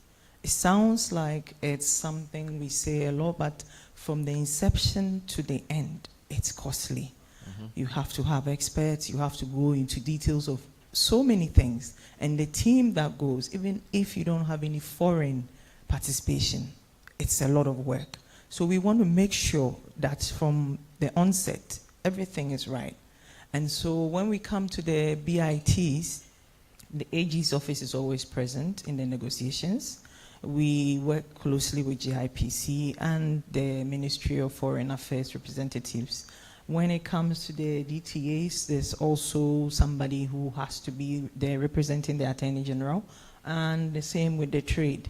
Sorry, the same with the taxation. We also have somebody making sure that the clauses sync. From the Attorney General's perspective, when we come to combining these agreements, you specifically, but I just want, in 2024, we are 32 million people. We have a youthful population. We are going through some economic challenge. What should the overriding objective be from the national policy level?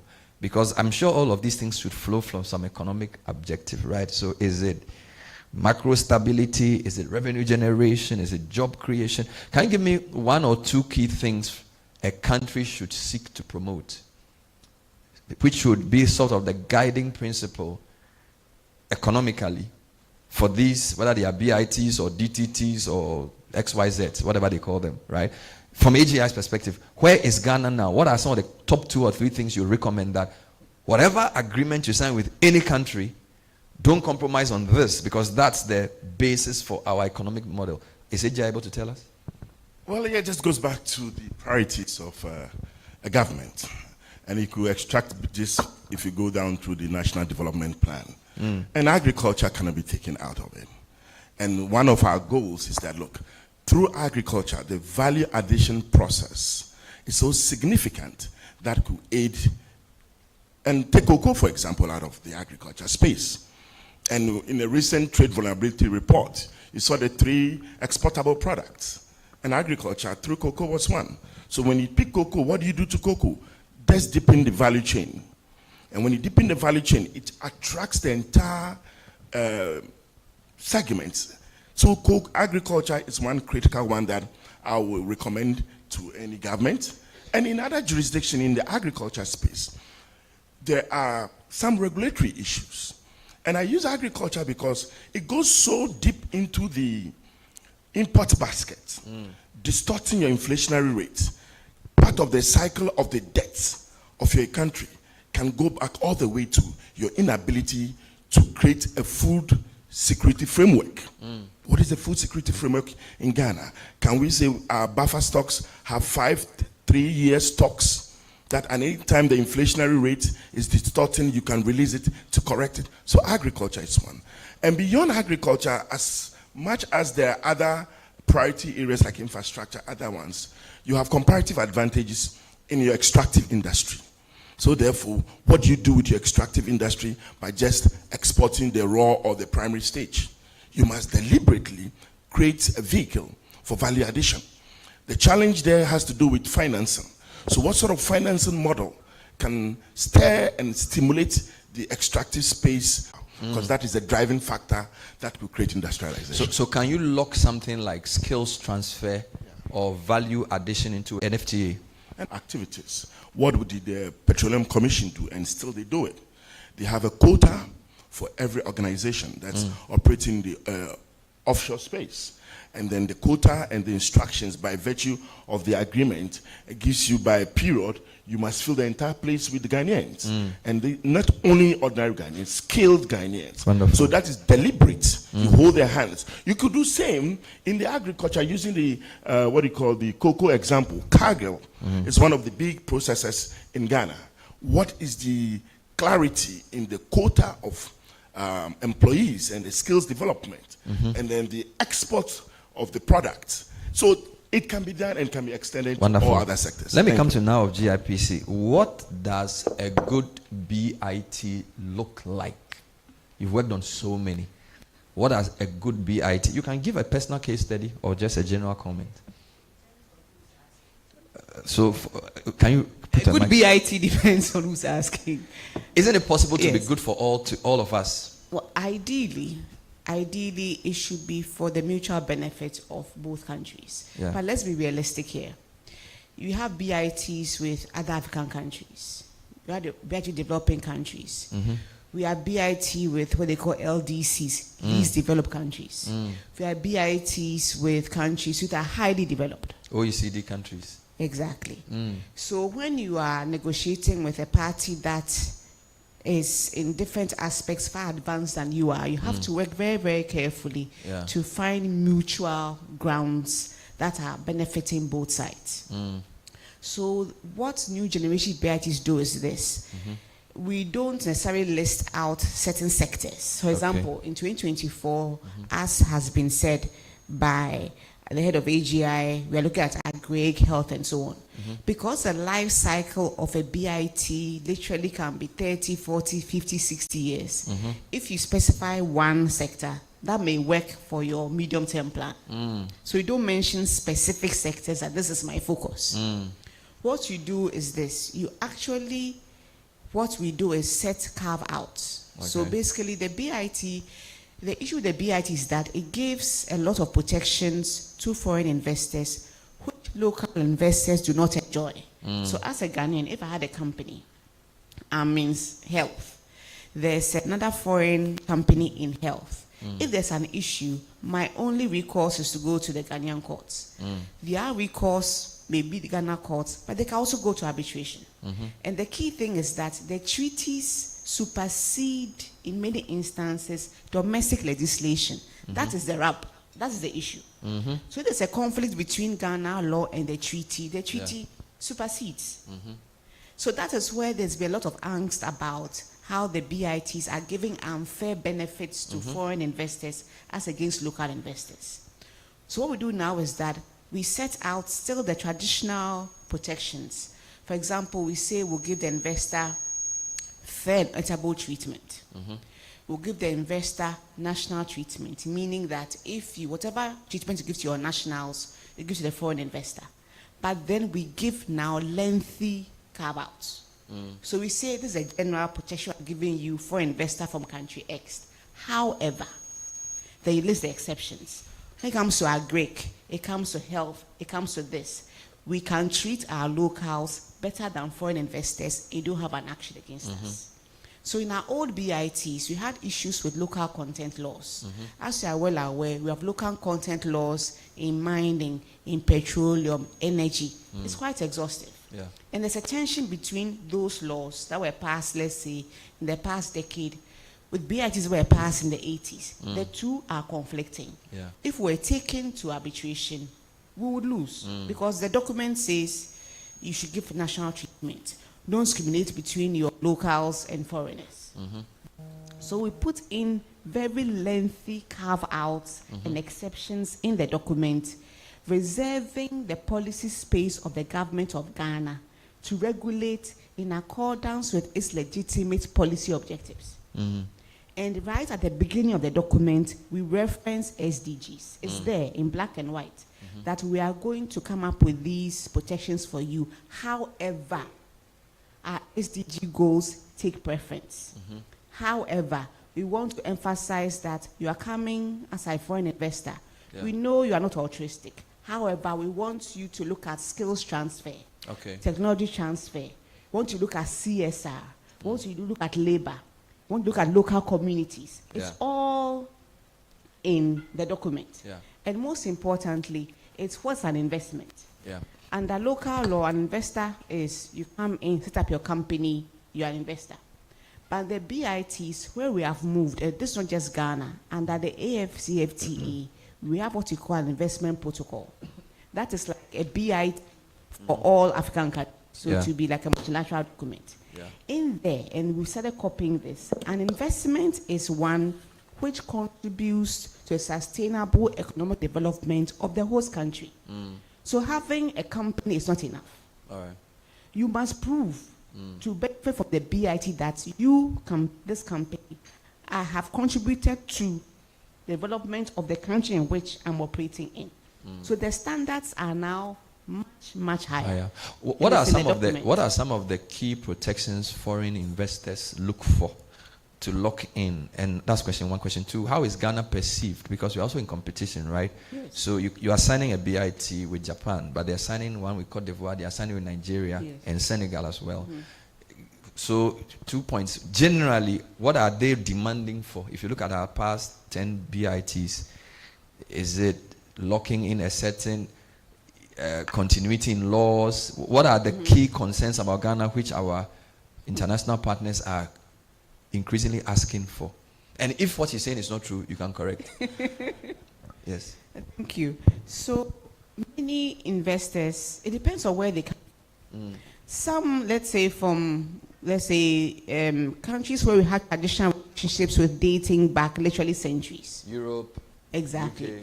They are very familiar with the terrain. All right. They've been trading with us sometimes not just decades, for centuries. Yeah. They know what we are about. Yeah. Others have barely dipped a toe into the pool. Yeah. They don't have a presence in Africa. They are not coming to the continent.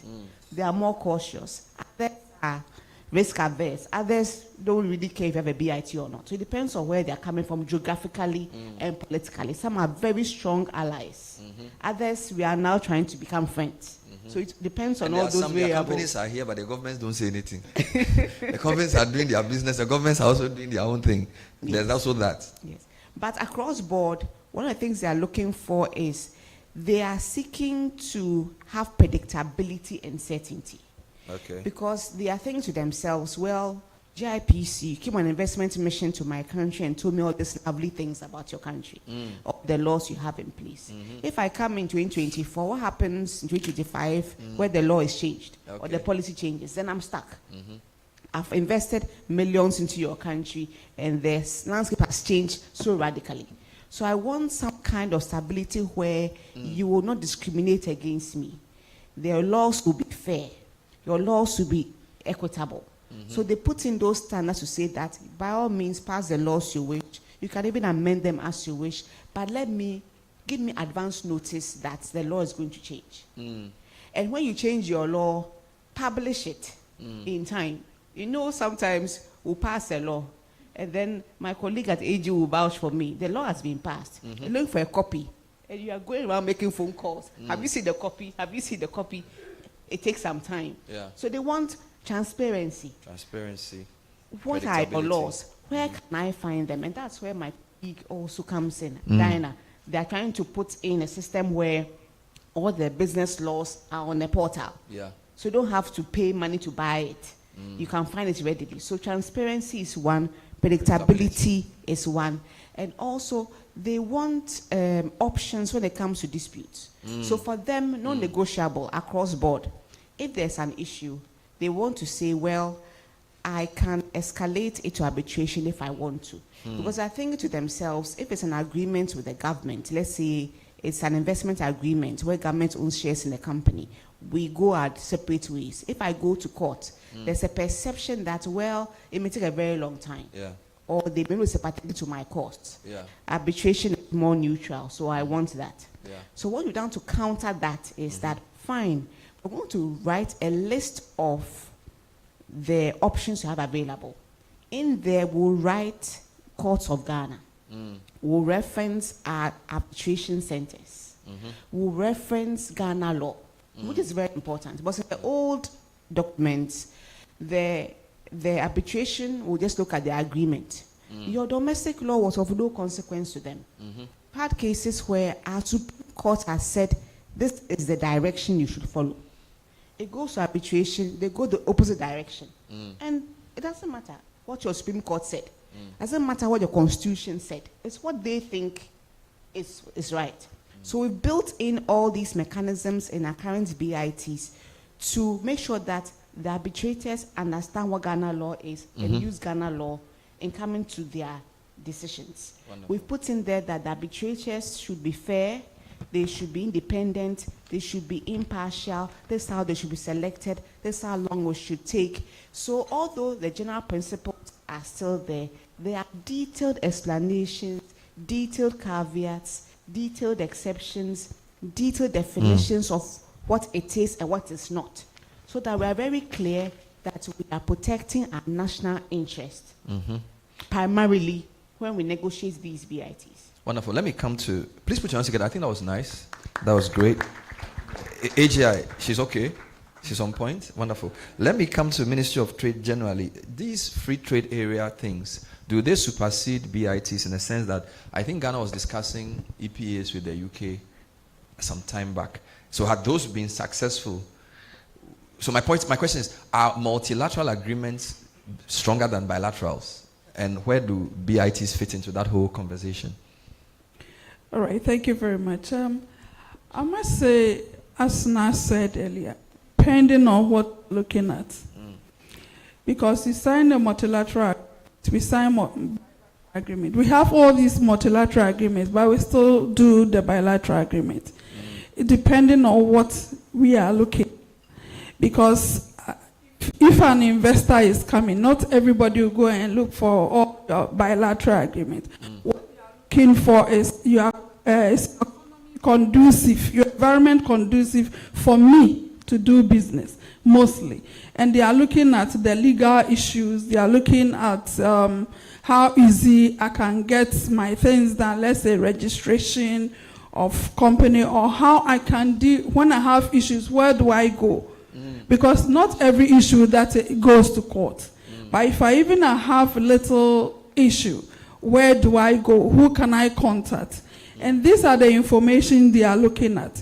So as long as we are going into the multilateral, we are signing multilateral agreement, we are signing the bilateral agreement, we are also looking at how do we make our environment conducive enough that when you come, whether there's bilateral or there's no bilateral agreement, then you are interested in investing in Ghana. So let's say I've come to Ghana and I want to invest. Where do I go? How easy for me to, register my company? How easy for me when I have issue, I can easily go to anybody for support. These are the things that, having met most of the chambers, are clear to us. And then the predictability that we are talking about, transparency. If I'm looking for, let's say I have to register a company, how much will it cost me to register my company? If I have to go and do, let's say, my residency with the Interior Ministry, how much will it cost me? These are key things to private sector as well. Wonderful. Apart from the broad issues. Yeah, so we look at the multilateral, we look at the bilateral, and we're also looking at the local things that we have to do. So you are aligning a lot of laws. AGI, Exactly. that means you have a lot of work to do Exactly. at AG, sorry, before AGI, AG, right? So, I mean, is there like a law alignment office in your place where everything you enter, you must put it into some scanner to say, there's a disalignment here, it beeps red or something? Right. Unfortunately, not. We have a situation where all our laws are scattered around. And if you don't actually put them together on one portal, as the trade office is trying to do, or even GIPC to an extent, it becomes difficult. The AG is trying, with the support of our foreign investors, to try and do that. It's difficult because of how the whole gathering of the law started. They are all over the place. Some, you know it's there, but how to even get it becomes an issue. So we think this is something that we need to work on so that in the near future, I cannot give you a definite, we can have one portal where all the laws appear. Having said that, we all know that every law is sector specific. So if you're looking for petroleum issues, go to Petroleum Commission. You're looking for trade. You're looking for energy, you know where to go, mining. And it makes things easier because everything is sector specific on that issue. When it comes to how to add to what was already said, it's becoming it's not necessarily a tug of war, but it's about protecting interests. You've got a treaty, you've put certain protections in there. At the same time, you want to maintain your sovereignty. So you have to go in looking at the strengths and the weaknesses. But at the same time, the document, or should I say the agreement and the clauses, should be broad enough to ensure that the investors have comfort that this agreement is sound. Wonderful. And Ghana, on the other hand, is also looking at it and saying this agreement is sound because we haven't left ourselves open for arbitration. Thank you. Let's take a comment from AGI. Okay, before he comes in, just a quick one. Where we are trying to get all the bylaws and everything put in a portal and almost completed, you can visit the BR site, www.brr, as somebody asked me yesterday, so business regulatory reform, so brr.gov.gh. You get most of the bylaws. We are starting the treaties and other things also soon on the same portal. Wonderful. So become predictable for. Wonderful. Let's take AGI comment. Yeah, just to. So in my earlier answer, I did say there are factors. I mentioned the terms of the agreement, which is content, which fortunately colleagues in the various agencies are up to task with. The next stage is implementation of this content in this agreement. And Bernard just asked a question on the bilateral and the multilateral. And a good example is the EPAs, when we sought to sign the European Partnership Agreement and the development of UK's getting out of the, what do you call the EU. Yeah. And therefore the UK decided to do a bilateral direct engagement with Ghana. It became a contentious issue because you see, there are interests at play. And so I recall the past trade minister and his team had difficulties because a company like Ghana, something exotic, Golden Exotics, exporting pineapples. Others that are exporting into that jurisdictions had difficulties by virtue of these bilateral, multilateral issues and the threat of banning them from exporting. If you do not come to the table to engage players in the space, the difficulties of trade barriers or other form of means to circumvent this agreement, introducing what you call the phytosanitary, what you call trade non-tariff barriers, become a critical issue. And therefore, they will only import from you products that meet their standard. And if you watch the case of Golden Exotic, and I can even stretch it further to the other colleague, Blue Skies, if you watch their partnerships, they have colleagues strategically on the other side, and they have a partner here. So they know how to navigate and go around these difficulties on these non-tariff barriers related matters. So those are the details that your business community seek you to understand and find a way to protect us within your BITs. But for that, your various goals, that is why our agriculture space is still going through a lot of struggles with still exporting primary products. Thank you. Let me take Nana Otu of GRA for the last question in this round. The question around alignment. Can you give us an example of where there's a DTT and a BIT that doesn't necessarily align, or where there's better need for alignment? Because, I mean, as I talk to you now, you announce a new tax, right? Yeah. You're talking about taxing non-income resident Ghanaians, something. And you're talking about people who have earned income, but they don't live here and that type of thing. Right. And of course, the government is really looking for money these days. Just comment a bit about the possibility of a misalignment between a double taxation treaty and a BIT. All right, Bernard, thank you. The tax man always the last man backstage, and everyone, when they see the tax man, they're wondering, where is he going? Anyway, yes, as you were speaking, I was just thinking and asking myself this question as well, right? Primarily because when you take the key thematic areas, the 4 areas that drives DTAs in Ghana, or why the presidency or the office of the president will want to enter into a DTA, one of the key issues that they consider is trade and investment. And they look at the flow, all right? But again, when they take this decision, it comes to Ministry of Finance, GRA, go and negotiate. At the same time, the same presidency has also directed GIPC, go and invest, go and attract investors through interesting taxes, other incentivizing the investor community. But the tax man is at the tail end. Like I said, the DTA here is only not going to, it doesn't impose tax, it's only allocate taxing rights. But in the DTA that we have, I would say to a large extent, high withholding tax rate, okay? So for example, somebody performs technical services, and we are saying that we should take 10% gross on the amount to be paid, whether he has registered the technology transfer agreement with GIPC or not. So these 2 agreements, one is attracting, but when it comes to the taxman, government is looking for more money to also deal with issues.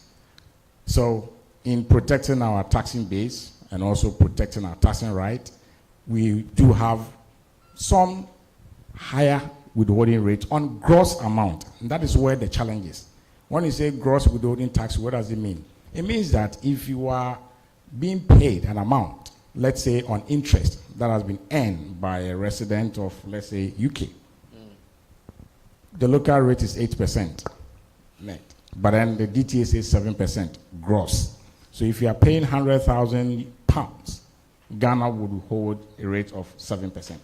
So you see that even though from the point of GIPC, from the point of BITs, you are attracting investors, these same investors are suffering high tax rate within the DTAs. And again, we retain what you call all the sourcing taxing rights because these monies are earned from Ghana.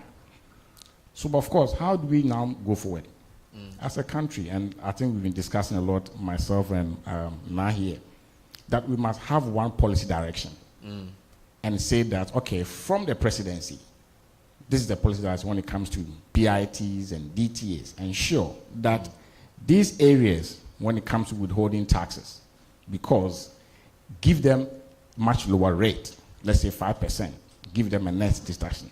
Then you are aligning from the policy to the negotiation. In fact, they just ended meeting at the UN Tax Committee, the 28th session. There was a serious discussions on this subject matter as to whether or not the DTA negotiation team and the BIT negotiation team should be one and in all, because the effect of both agreements, yes, there's a net effect. The net effect is that if you're not careful, you are attracting, but you are not really attracting. So there's a need for us to have one policy direction. Currently, the policy on DTAs is only specific to GRA and the Ministry of Finance, which doesn't speak well of as a country.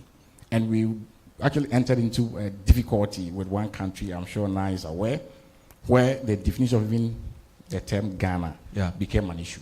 So there's a need to have one policy to deal with both agreements. General question. Now, you said renegotiation is the option as against amendment or termination.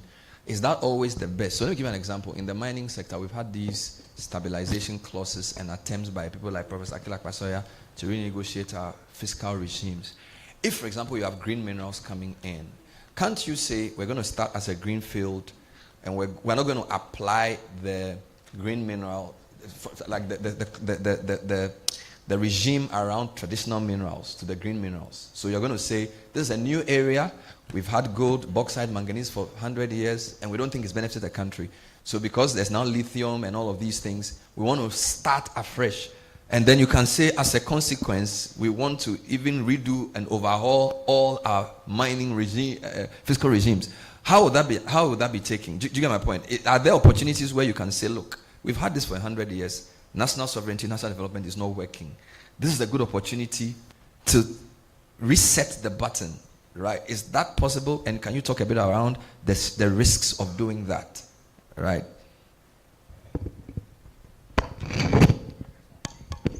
Thank you. Just before I go there, please permit me on the point that Nana made about the conflict. We have a very practical example.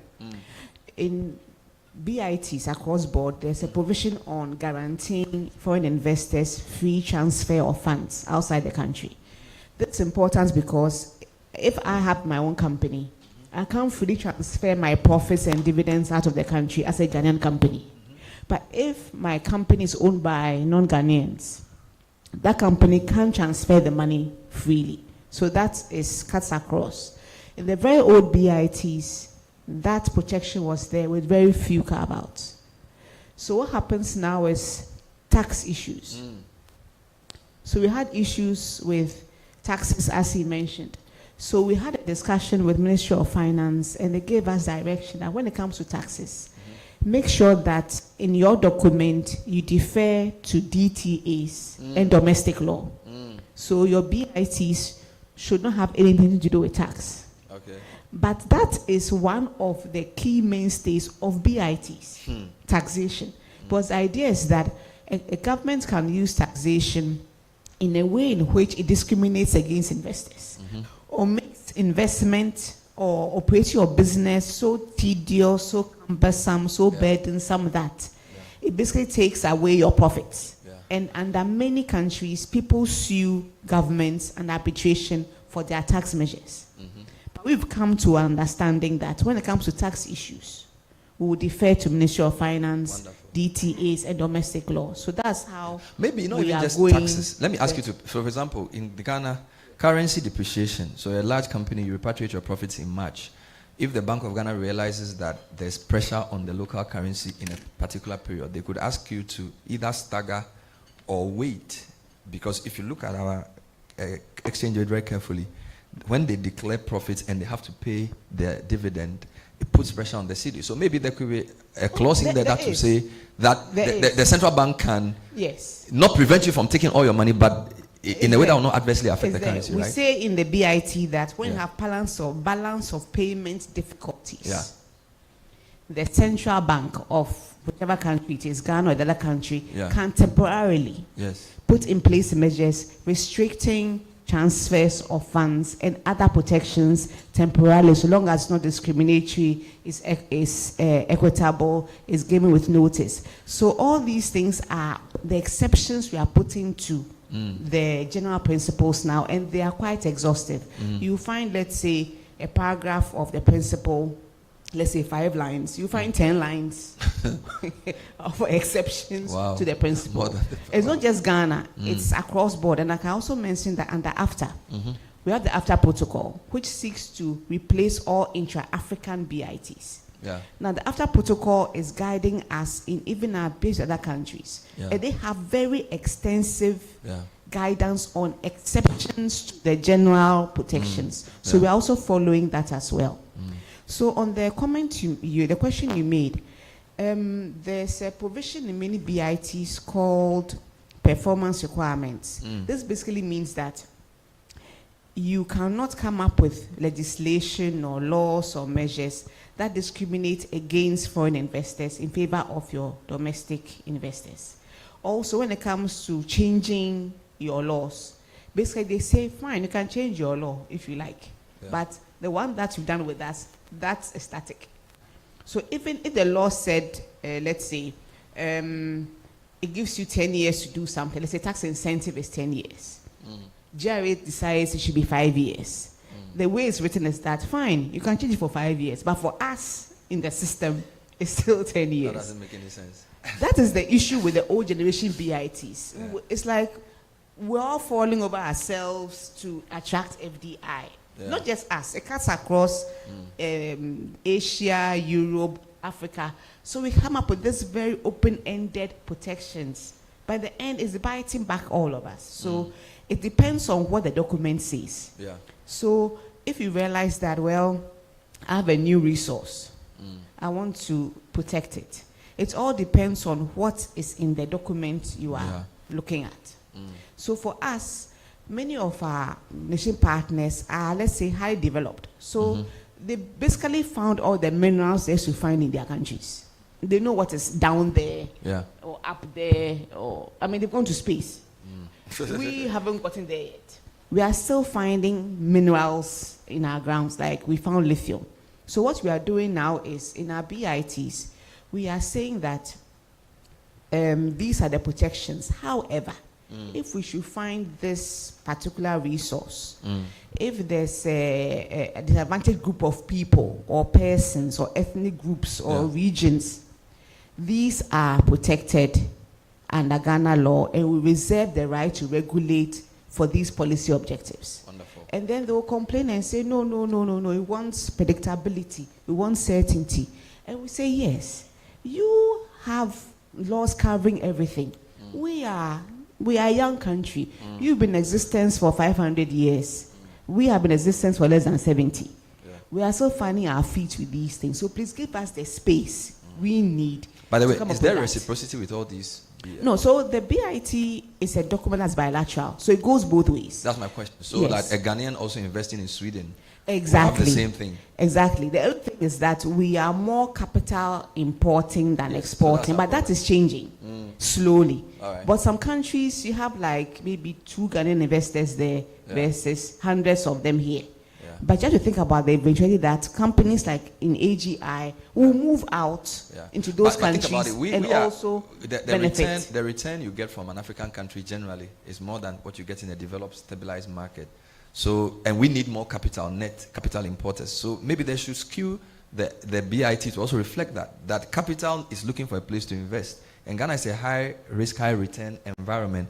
But I'm not sure if those kinds of things are reflected, because if you have a static agreement for reciprocity, what we need when we go out is not the same thing as what they need when they come here. Do you get my point? So maybe there should be some alignment on economic need from an economics perspective. Actually, we are doing that too. All right. So what now we do is the document is reciprocal. So everything in there applies to both countries. Now what we are doing is in certain limited areas, we'll say this is a general principle that we say in respect of Ghana. All right.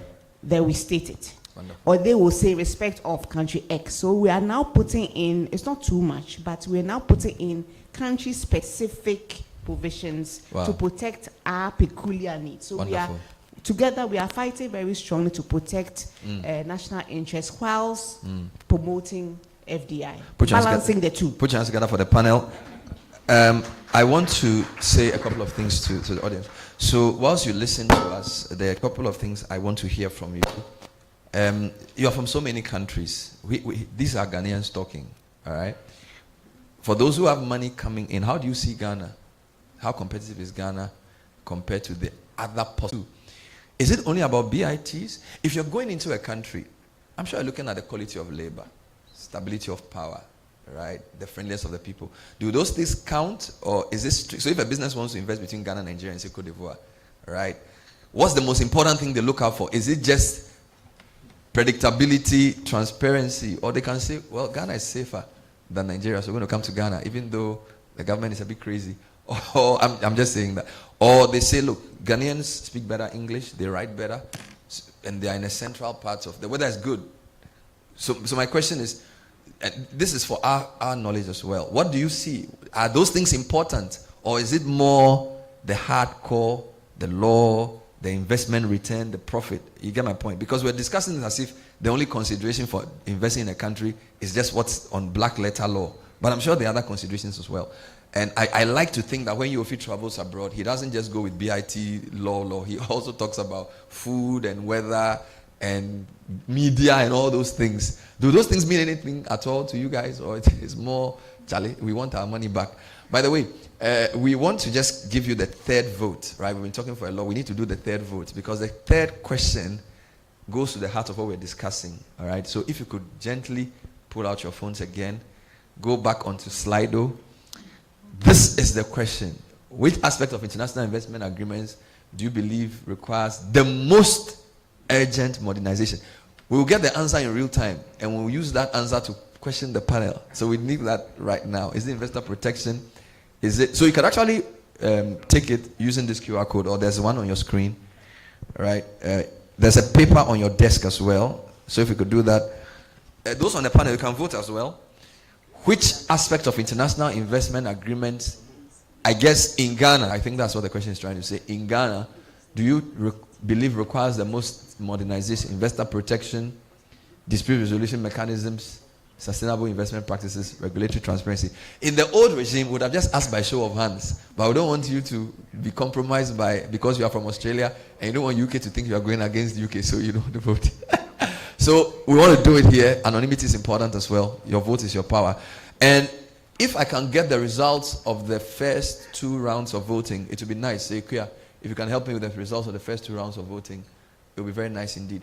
Now, I feel like the panel has said a lot, and I want to open the floor, but I'm also not sure if I should then tell my media friends that we can go, or whether you guys are happy to talk whilst they're here, because some of the questions that will be raised are quite delicate. So, Ikuya, I don't understand sign language, so please come and talk to me. You know, I'm stalling here for help. All right, so wonderful. Can I get a mic for question and answer session? And then general comments about what we've heard so far. Have we missed the point entirely? Are we on course? I put 2 questions to the House. How do you see Ghana? Nico, you've been in Ghana since I was a toddler. Honorary consul for one of the countries. All right. But by the meantime, media, you want to see Ikuya outside. Is it Ikuya or Ifua? Forgive me. It's a lot on my mind. So the media can meet Ifua outside for final announcements whilst we take these questions. Yes. So can I get by show of hands any comment? It's not really questions. We are not the experts. We want to hear from you, right? We want to know what you think about Ghana as an investment destination. What trick is Ghana missing that maybe Cote d'Ivoire or somebody else is having? What are we doing? What we should do better? And which aspects of our international investment treaties do you think requires a lot more amendment? So who's going to bail the cat? In the meantime, please get me the results of the first 2 rounds of voting so we can announce that for the consumption of the public. Who's going to bail the cat? Let's go to my friend Nico. Nico, you've been here for long. You've been in Ghana for a million years. Give him the mic. Say something. Good morning, ladies and gentlemen. Morning. If they tell me you are going to be 70 years old in Ghana and you have a chance to become 100 in Europe, I will leave tomorrow. But that's about the only reason. Ghana is a great country to live. I have to say we have all these perfect laws, but luckily not all of them are enforced, and that makes life and the lifestyle in Ghana very, very good. Investment-wise, there are hiccups, but luckily you can always find somebody to talk to about not avoiding, but regulating things in a different way. And that brings me to one question for Na and the gentleman of the GRA, and also for Kofi. If you invested in 2018 $1 million in Ghana, and you are allowed to recuperate your profits tax-free and burden-free out of the country, exactly conforming your investment, the moment your money lands in Ghana, your accounting is in cedis. So if I'm allowed 5 years later to bring my $1 million, which is at that time 5.5 million cedis, if I'm allowed to bring it back in 2024, I can bring back $350,000.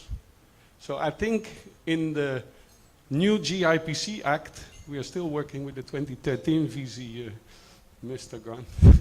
The updated version, that's one of the points we have to look at.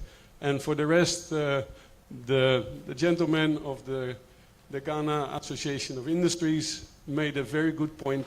The investments are first intended to be good for Ghana. And if it's good for any other country, that is number 2.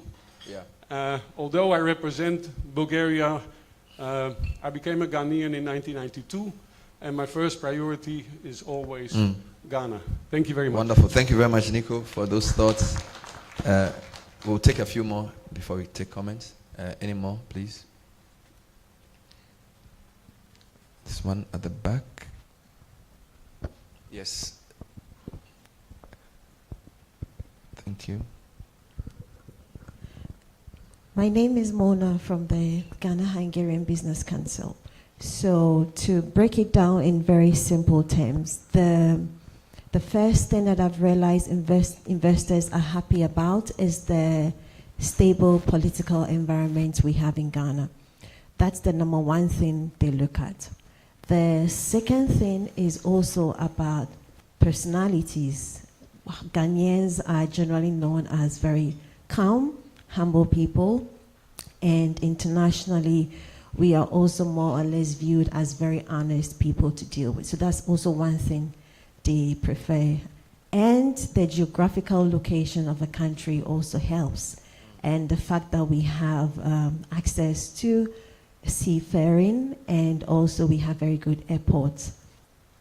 One thing that I get a lot of investors complain about is access to data, and then also having availability of all the legislation in one place. Because usually at every point in time when they are negotiating, they always have to go back and seek advice. Okay, at this point in our negotiation, what does the law say?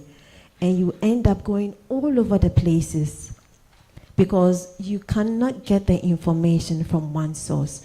So that is a very, very, very big headache that investors are facing in our country. Thank you very much. Thank you, Mona, for that one. Any more? Failing that, I will take reactions to the first two. I think Nico's point, and then Mona's point around the laws. That one is AG's office. Nico, was your question directed to any specific person, or was it a general question? GRA? All right. Nana? Thank you, Nico. And yeah, so basically, when it comes to exchange rate losses, the law clearly provides that you can take it as an expense over the period, all right? But of course, in the case you gave, you have been exempted from tax on your investment. And so the GRA may not really come into play when it comes to such matters. But where there is some sort of a tax relief or some amount of tax to be paid, that is where the exchange losses provision will kick in, where we'll give you, will allow that as a cost to the business, and same will be deducted against the profitability of the entity.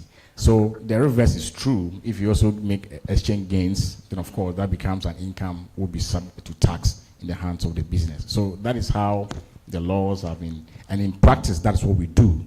And so if you check even from GRA website, we have what you call practice note on exchange losses and exchange gains. That is Commissioner General's interpretation of how to treat when such situation do occur.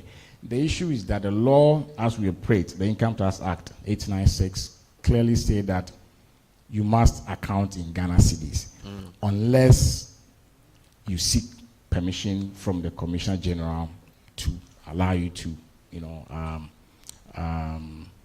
save your account in Forex. But generally speaking, the law, it's coming from the legislation that we operate in, but there are instances where some entities are actually permitted to account or hold their account in Forex to avoid all, but it's a very limited provision that is being used here. Mrs. Esiama, on the data issue, what can you say? I know the AGI, you now have the business law division. I think it's maybe 15 years old or something. How well is that doing? And how consolidated are all our laws? Can you give a mic? Otherwise, yeah. So I think that was a question from Mona from Hungary. Thank you. At the Office of the Attorney General, we acknowledge that we could do better with our laws in one place.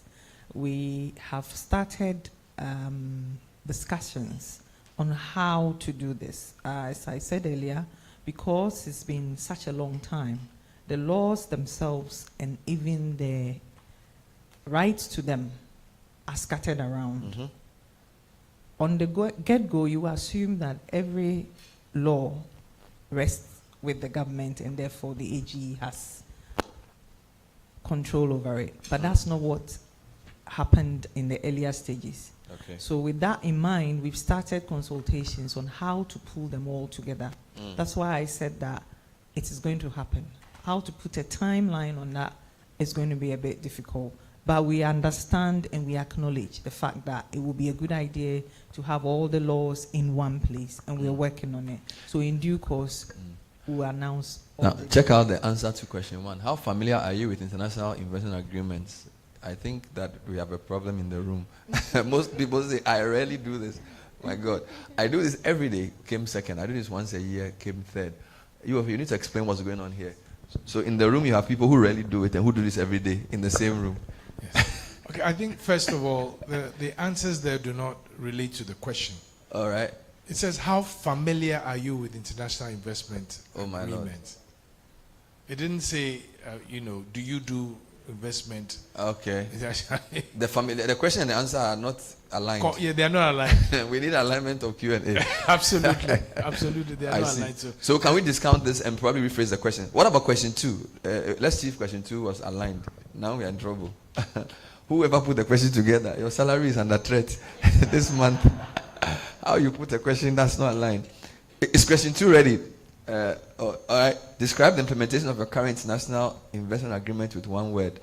The font color is not clear on the white background because you're sort of doing a scatter map of the words.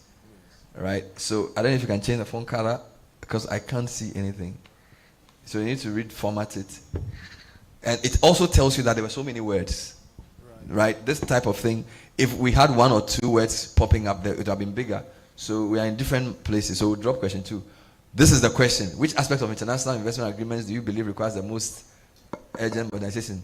Sustainable investment practices. Ooh. Number 2, regulatory transparency, investor protection. Now, I'm surprised. Okay, is there a definition of these terms, by the way? What do you mean by sustainable investment practices? I think it's probably leaning on sustainable as relates to the SDGs and climate change and all that, because that's become the new focus globally. That most investors need to either comply with SDG achievement targets, which, by the way, we are not going to achieve within the time frame that was set out a couple of years back. But when they talk of sustainable investment practices, in the international market, it means investment practices that are there to facilitate sustainability. Yeah. Can you put it up again? I suspect there's a feeling in the room that maybe Ghana is allowing unsustainable investment practices to go on. So some people could say, look, we are following the rules, we're being sustainable, we're being green, and we're not getting any benefit for it. And some of our competitors come in, they just do anything they want, and yet they are going free. I suspect part of that is there, right? Because these are the investors telling you that they are concerned about sustainable investment practices. And it could also mean that our laws are not up to date when it comes to where the world is. So if I'm a multinational company and every jurisdiction you have to do certain things. For example, there are certain carbon things you have to do.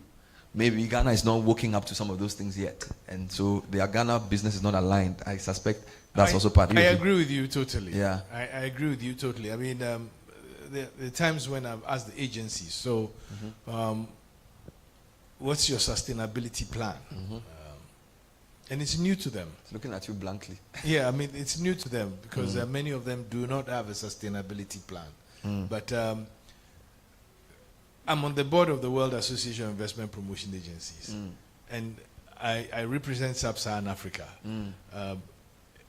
That would be 100% true. Yeah. That most of our countries do not have sustainability plans in their investment practices or investment codes, because it's quite a novel idea that came up and has been reinforced by COP24, 25, 26, and 27. Yeah. So we ourselves at GIPC, the conversation is okay. I'm even thinking of having a sustainability officer to ensure that when we do a new investment code, it must include sustainability or sustainable investment practices. Yeah. Because it's very important. Wonderful. What we've done, though, is in line with sustainability, we recommended what we call the RSI concept, the responsible sustainable investor. And it's a concept that I've actually placed with the Ministry of Finance and GRA, that in a bid to increase revenue and not to just give away incentives, we will only give the incentives to an investor that enables us achieve the SDGs or partners with a Ghanaian investor, and they will be the ones who would benefit from the incentives first and foremost, like a cash waterfall thing, before the others. But it's not been adopted yet, so we are looking that it should. Wonderful. Thank you. Any comments on that result? Because you voted. I have not say own up on your vote, but please put the slide up again. I thought it was an interesting. No, the blue. I think the whole font size is too small. Okay, so describe. Yeah, this is better. Describe. Oh, where are you going? Describe the implementation of a current international investment in one word. Progressive. I see it. Progressive. Process not started. In progress. Unknown. Modest. Open. Pakistan. Nana. No such agreement yet. Old. Easy. Great. Stage. Unknown. When the answers are not clear, it means the question is problematic. Describe the implementation of your. So people have said, what one word best describes your stage or your feeling? Because you've mixed stage, feeling, and everything into one word. So the word should describe either your emotion about how it's working or what stage I am. But your question has basically asked them to say anything. So they can even say Baumia. They can say anything. So I'm not trying to follow the question, but I think the kind of answers you are getting, you can be a bit more clinical. So maybe you want to elicit which you need to be a bit more clinical in your questioning so that the answer will give you something more useful. Do you get my point? You see how question 3 was very clear. So go to question 3. Which aspect of international investment agreements do you believe requires? And this is so clear, right? Sustainable investment practices. So this is feedback for all of us. So every agreement must have a sustainability clause. All right? Regulatory transparency. I wish somebody would make a comment on that. But you pointed to that. So they don't like how sometimes GRA gets up and writes letters to them to say, we are coming to audit you again because we believe that you have to be audited. Like, why are you auditing me again? Because we suspect you are making more money than we are getting. There are people in the industry who have not even part of the chamber, who are not even paying tax. And then we, the guys doing the right thing, every day you are coming to, that's wrong, So don't do that. That's what they mean by regulatory transparency. They are talking about you, all right? And then investor protection, I think the term is very clear. And then, of course, dispute. And the other thing is we don't even know who to come to. Look, I'm a journalist, right? People come to me and complain that we're doing the right thing. Here are our tax documents. My opponent is not paying tax. He's under-declaring at the port. And there's nobody doing anything about him. Do you get me? And I don't know whether GRA should have an office, like how the police have the PIPs. Maybe you should have an office where people would complain about how some of your men on the ground at the ports or whatever are harassing and molesting decent businesses. You know what I'm saying? So that's where number 2 is. It's talking about you. So Ben, permit me to just speak on that issue quickly. Yeah. Maybe it's education, right? But in GRA, we have what you call, just similar to the PIPS, Internal Affairs Unit, which is sitting directly under the Commissioner General. In fact, that is the office that if you have any complaint or any issue whatsoever regarding GRA officers' conduct, acting allegedly unprofessionally, you can reach out to them. In fact, there is also, when you go to our website, we have lodge a complaint. We have a complaint, like an anonymous way you can send your complaint to. In fact, they are all there. So we encourage the businesses to also take advantage and And also, with regards to dispute resolution, we were reviewed by TADAT, and based on recommendations, we have a separate dispute resolution board that has been set up at the Ministry of Finance, so that we don't become the players and the referees at the same time. So when businesses have issues, they are required, tax appeals and objections. If you go to CG and we assess you and you are not satisfied, instead of going to court, you can go to the tax appeals board, which is paneled with high-powered members. So we encourage the businesses to make use of the board to arrive. By the way, there's a last question we want you to vote on. This is just the last question. So please go on there to Slido. And I think there's a question 4, right? Or it's question 3. There's a 4th question, if you can take that. And I'll take now your reaction to the result. What did you think? Sustainability was number 1. And then I think the second one was what? Regulatory transparency. What are any thoughts on that? The results were to be expected. Okay. No real surprises there, because the feedback we've been getting, as Mr. Grant has said, from our investors, is that this is the direction. And also not from my investors, from the international community, from donors, foreign governments, that this direction we should be looking at present, and we should put our focus on sustainable investment towards escalating our economic growth. So when investments come in, it's not just coming in to make profits and leave, but investors should be skewed towards our sustainable growth. Wonderful. Please put your hands together for the panel and for yourselves. So let's vote on question 4. I think I'll ask for the final round of comments. If there aren't any, I'm going to invite the CEO to tell us the way forward. This has been a useful program. Are there any final? Okay. Let's go back to Mona and then come to this table. Okay. So, Madam, just go to the first table. Yes, she hasn't spoken yet, so let's start with her. Thank you. Thank you. My name is Pearl Vanderpoy. I'm the president of the Ghana-Sweden Chamber of Commerce. Do we have BTAs within the ECOWAS space? I'd want to know that. And I'm saying, bringing this question up because of conflicts within the retail space, especially between Ghana and Nigeria. I think they should be it needs to be clarified.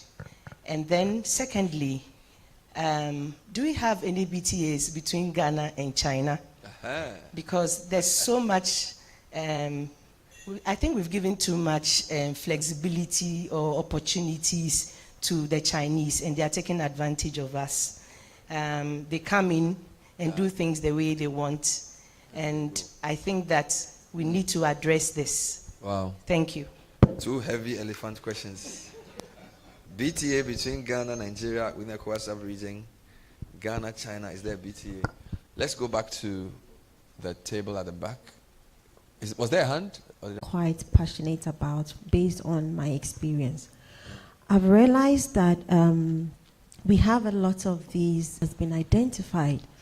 The problems that have been identified, what do we do about it? So my question is to Ms. Nalamle and Mr. Yofi Grant. I think we've identified that there's a challenge. There's no correlation between BITs and DTAs. And also we have issues with data. And as the entities that has been mandated to attract investments into the country and to maintain it, what is GIPC going to do? Who is going to own the challenges that has been identified?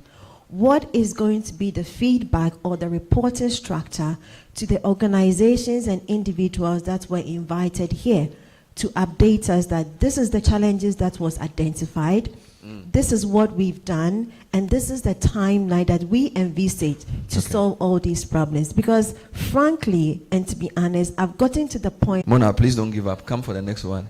Thank you for your question. We'll take comments on the first 2 questions. Yes. Yeah, so thank you very much for the question.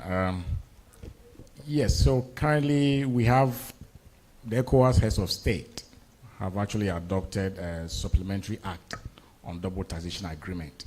And the various, the 16 countries have taken them through their legislative process.